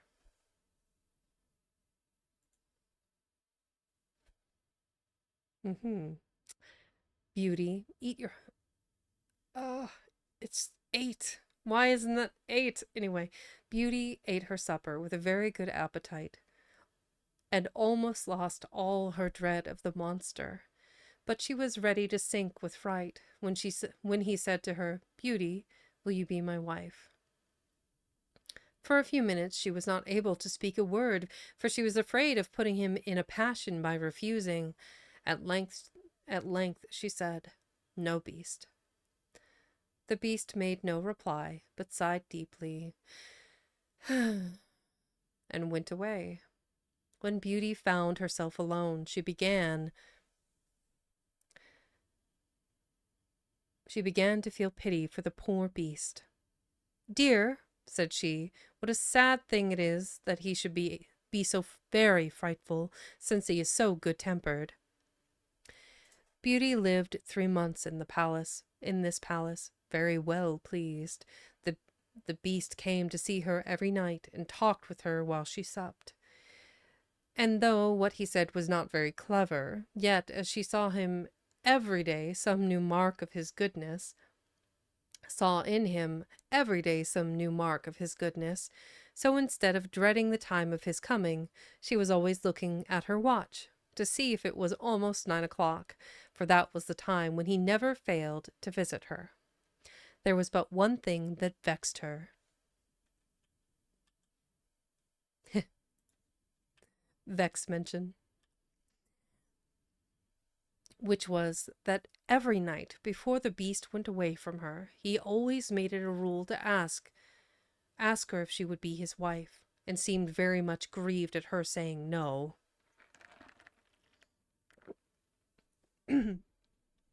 At last, one night she said to him, "You vex me greatly, beast, by forcing me to refuse you so often. I wish I could take such a liking to you as to agree to marry you, but I must tell you plainly that I do not think it will ever happen. I shall always be your friend, so try to let that make you easy." "I must needs do so then," said the beast, "for I know well enough how frightful I am, but I love you better than myself. Yet I think I am very lucky in your being pleased to stay with me. Now promise me, Beauty, that you will never leave me." Beauty was quite struck when he said this, for that very day she had seen in her glass that her father had fallen sick of grief for her sake, and was very ill for the want of seeing her again. "I would promise you, with all my heart," said she, "never to leave you quite, but I long so much to see my father, that if you do not give me leave to visit him, I shall die with grief." "I would rather die myself, Beauty," answered the beast, "than make you fret. I will send you to your father's cottage. You shall stay there, and your poor beast shall die of sorrow." "No," said Beauty, crying, "I love you too well to be the cause of your death. I promise to return in a week. You have shown me that my sisters are married and my brothers are gone for soldiers, so that my father is left all alone. Let me stay a week with him. You shall find yourself with him tomorrow morning," replied the beast. "But mind, do not forget your promise. When you wish to return, you have nothing to do but to put your ring on a table when you go to bed. Goodbye, Beauty." The beast then sighed as he said these words, and Beauty went to bed very sorry to see him so much grieved. When she awoke in the morning, she found herself in her father's cottage. She rung a bell that was at her bedside, and a servant entered. But as soon as she saw Beauty, the woman gave a loud shriek, upon which the merchant ran upstairs, and when he beheld his daughter, he was ready to die of joy. He ran to the bedside and kissed her 100 times. At last Beauty began to remember that she had brought no clothes with her to put on, but the servant told her she had just found in the next room a large chest full of dresses, trimmed all over with gold and adorned with pearls and diamonds. Beauty, in her own mind, thanked the beast for his kindness, and put on the plainest gown she could find among them all.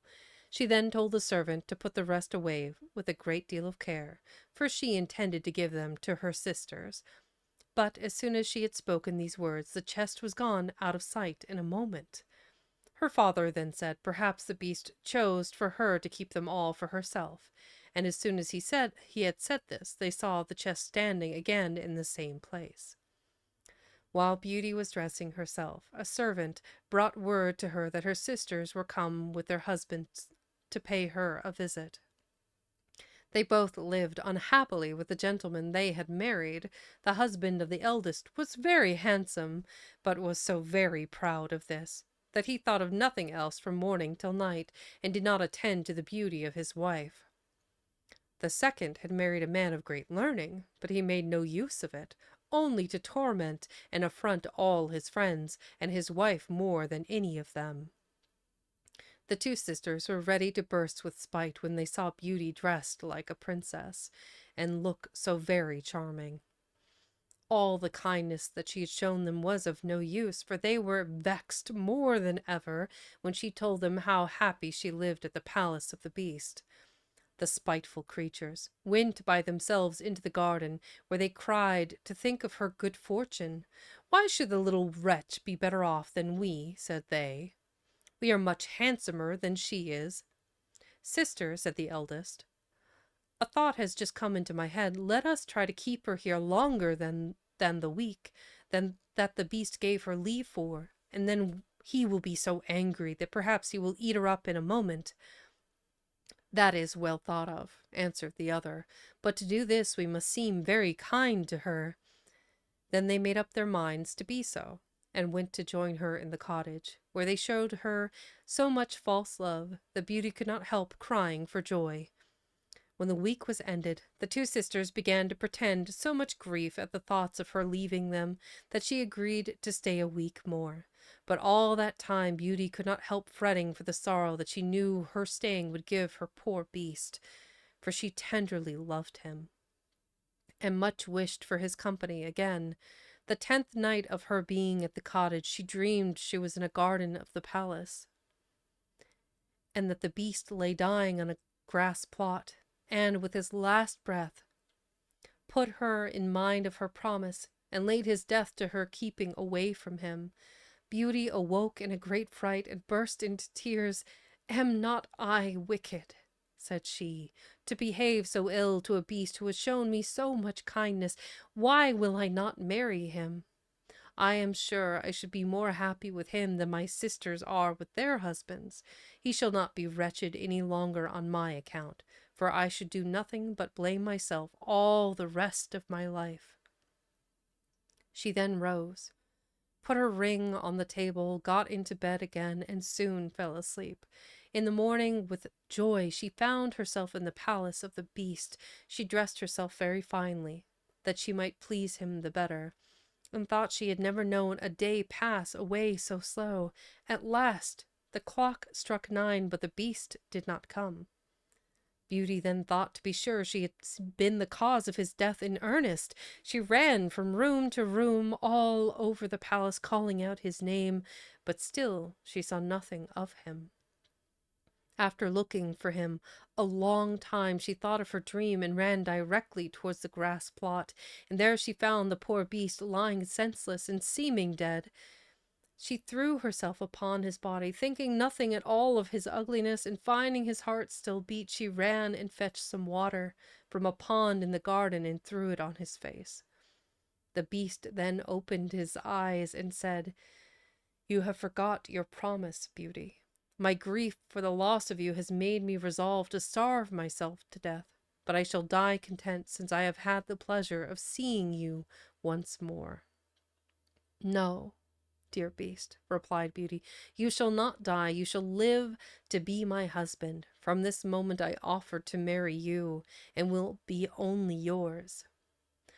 Oh, I thought I felt friendship for you, but the pain I now feel shows me that I could not live without seeing you."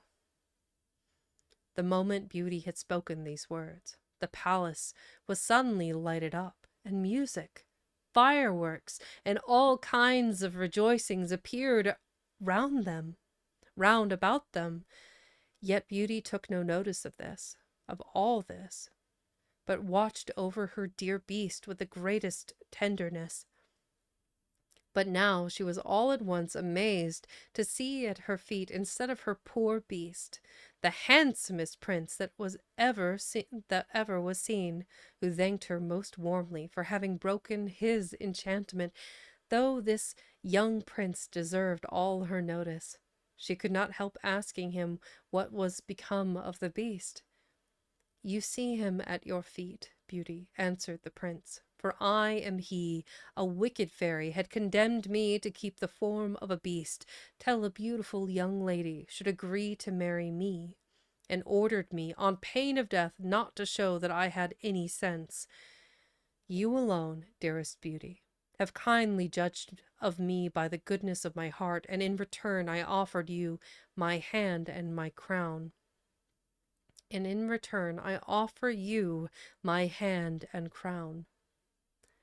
my crown, though I know the reward is much less than what I owe you." Beauty, in the most pleasing surprise, helped the prince to rise, and they walked along to the palace, where her wonder was very great to find her father and sisters there, who had been brought by the lady Beauty had seen in her dream. "Beauty," said the lady, for she was a fairy, "receive the reward of the choice you have made. You have chosen goodness of heart rather than sense and beauty. Therefore you deserve to find them all three joined in the same person." You are, you are going to be a great queen. I hope a crown will not destroy your virtue. As for you, ladies, said the fairy to the other two sisters, I have long known the malice of your hearts and the wrongs you have done. You shall become two statues. But under that form you shall still keep your reason, and shall be fixed at the gates of your sister's palace, and I will not pass any worse sentence on you than to see her happy. You will never appear in your own persons again till you are fully cured of your faults. And to tell the truth, I am very much afraid you will remain statues forever. At the same moment, the fairy, with a stroke of her wand, removed all who were present to the young prince's country, where he was received with the greatest joy by his subjects. He married Beauty, and passed a long and happy life with her, because they still kept in the same course of goodness from which they had never departed. Well, the end. That was a good one. No clothes of cloth or shoes of leather or crowns of gold. Yes, I guess not. That was a good story though. That was a good tell. Um Not a whole lot of like the fairy mentioned that like he was, you know, not attractive. She's like, you married for the goodness of his heart over sense and beauty.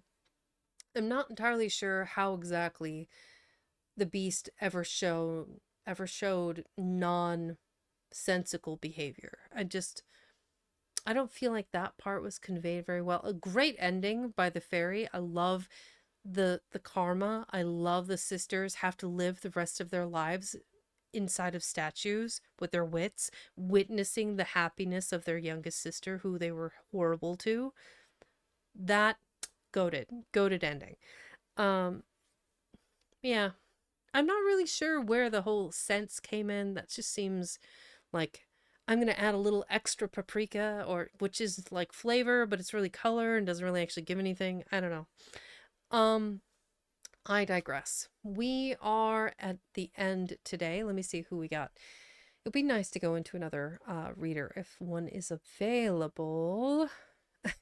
Raven, I see you testing out those emotes. I hope you like them. Who do we have? I haven't seen if Neff, let's see. Same category, pretty please.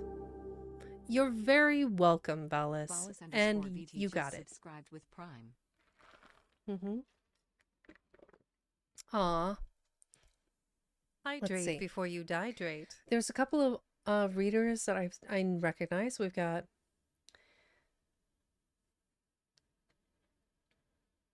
Myco Psycho is doing some analysis with Ride the Existential Snake. Thanatosis Thursday. Okay, so it's more of a scientific analyzing read. Man, I swear, all these new readers are coming out of the woodwork. Neff! I don't think and he's going to be reading for a while yet. He's only been reading for a little over an hour and 40 minutes. Is anyone from Underrealm doing anything before I go to readers? I'm not sure. The ever existential question of whether I should read to or send my viewers my Libra files to another book reader that I know and I know exactly what they're reading, or to someone I don't know and I don't know what you'll be getting. Today I'm I'm gonna err on the side of caution and go for much beloved. Much loved, much beloved Neff the Lorekeeper, formerly Neff Darath the Lorekeeper, who does amazing reading streams, and he is currently reading Vogon poetry. Ooh, okay, that's a vibe. Let's go ahead and do a quick raid. Boop. So grab the raid message. I have trained my librarian assistant well. Grab the raid message and we'll go ahead and raid into Neff. There we go. So it's been an absolute pleasure, you guys. I hope you enjoyed the story as much as I did. Um, it's wild, right? This was a wild ride. I really, really liked. This was an interesting book from 1905. I think it was a really cool read, and there were a lot of good stories in the whole thing. So, hang tight, everybody. If you got your raid message, we're going to raid over to Nev. Thank you all, and I'll be gone for a little over a week. I'll be back the week of the 2nd, and I will be slowly transitioning to my summer vibe or summer theme aesthetic. So you'll see much more green and far less pink. So we'll see you soon. Hello.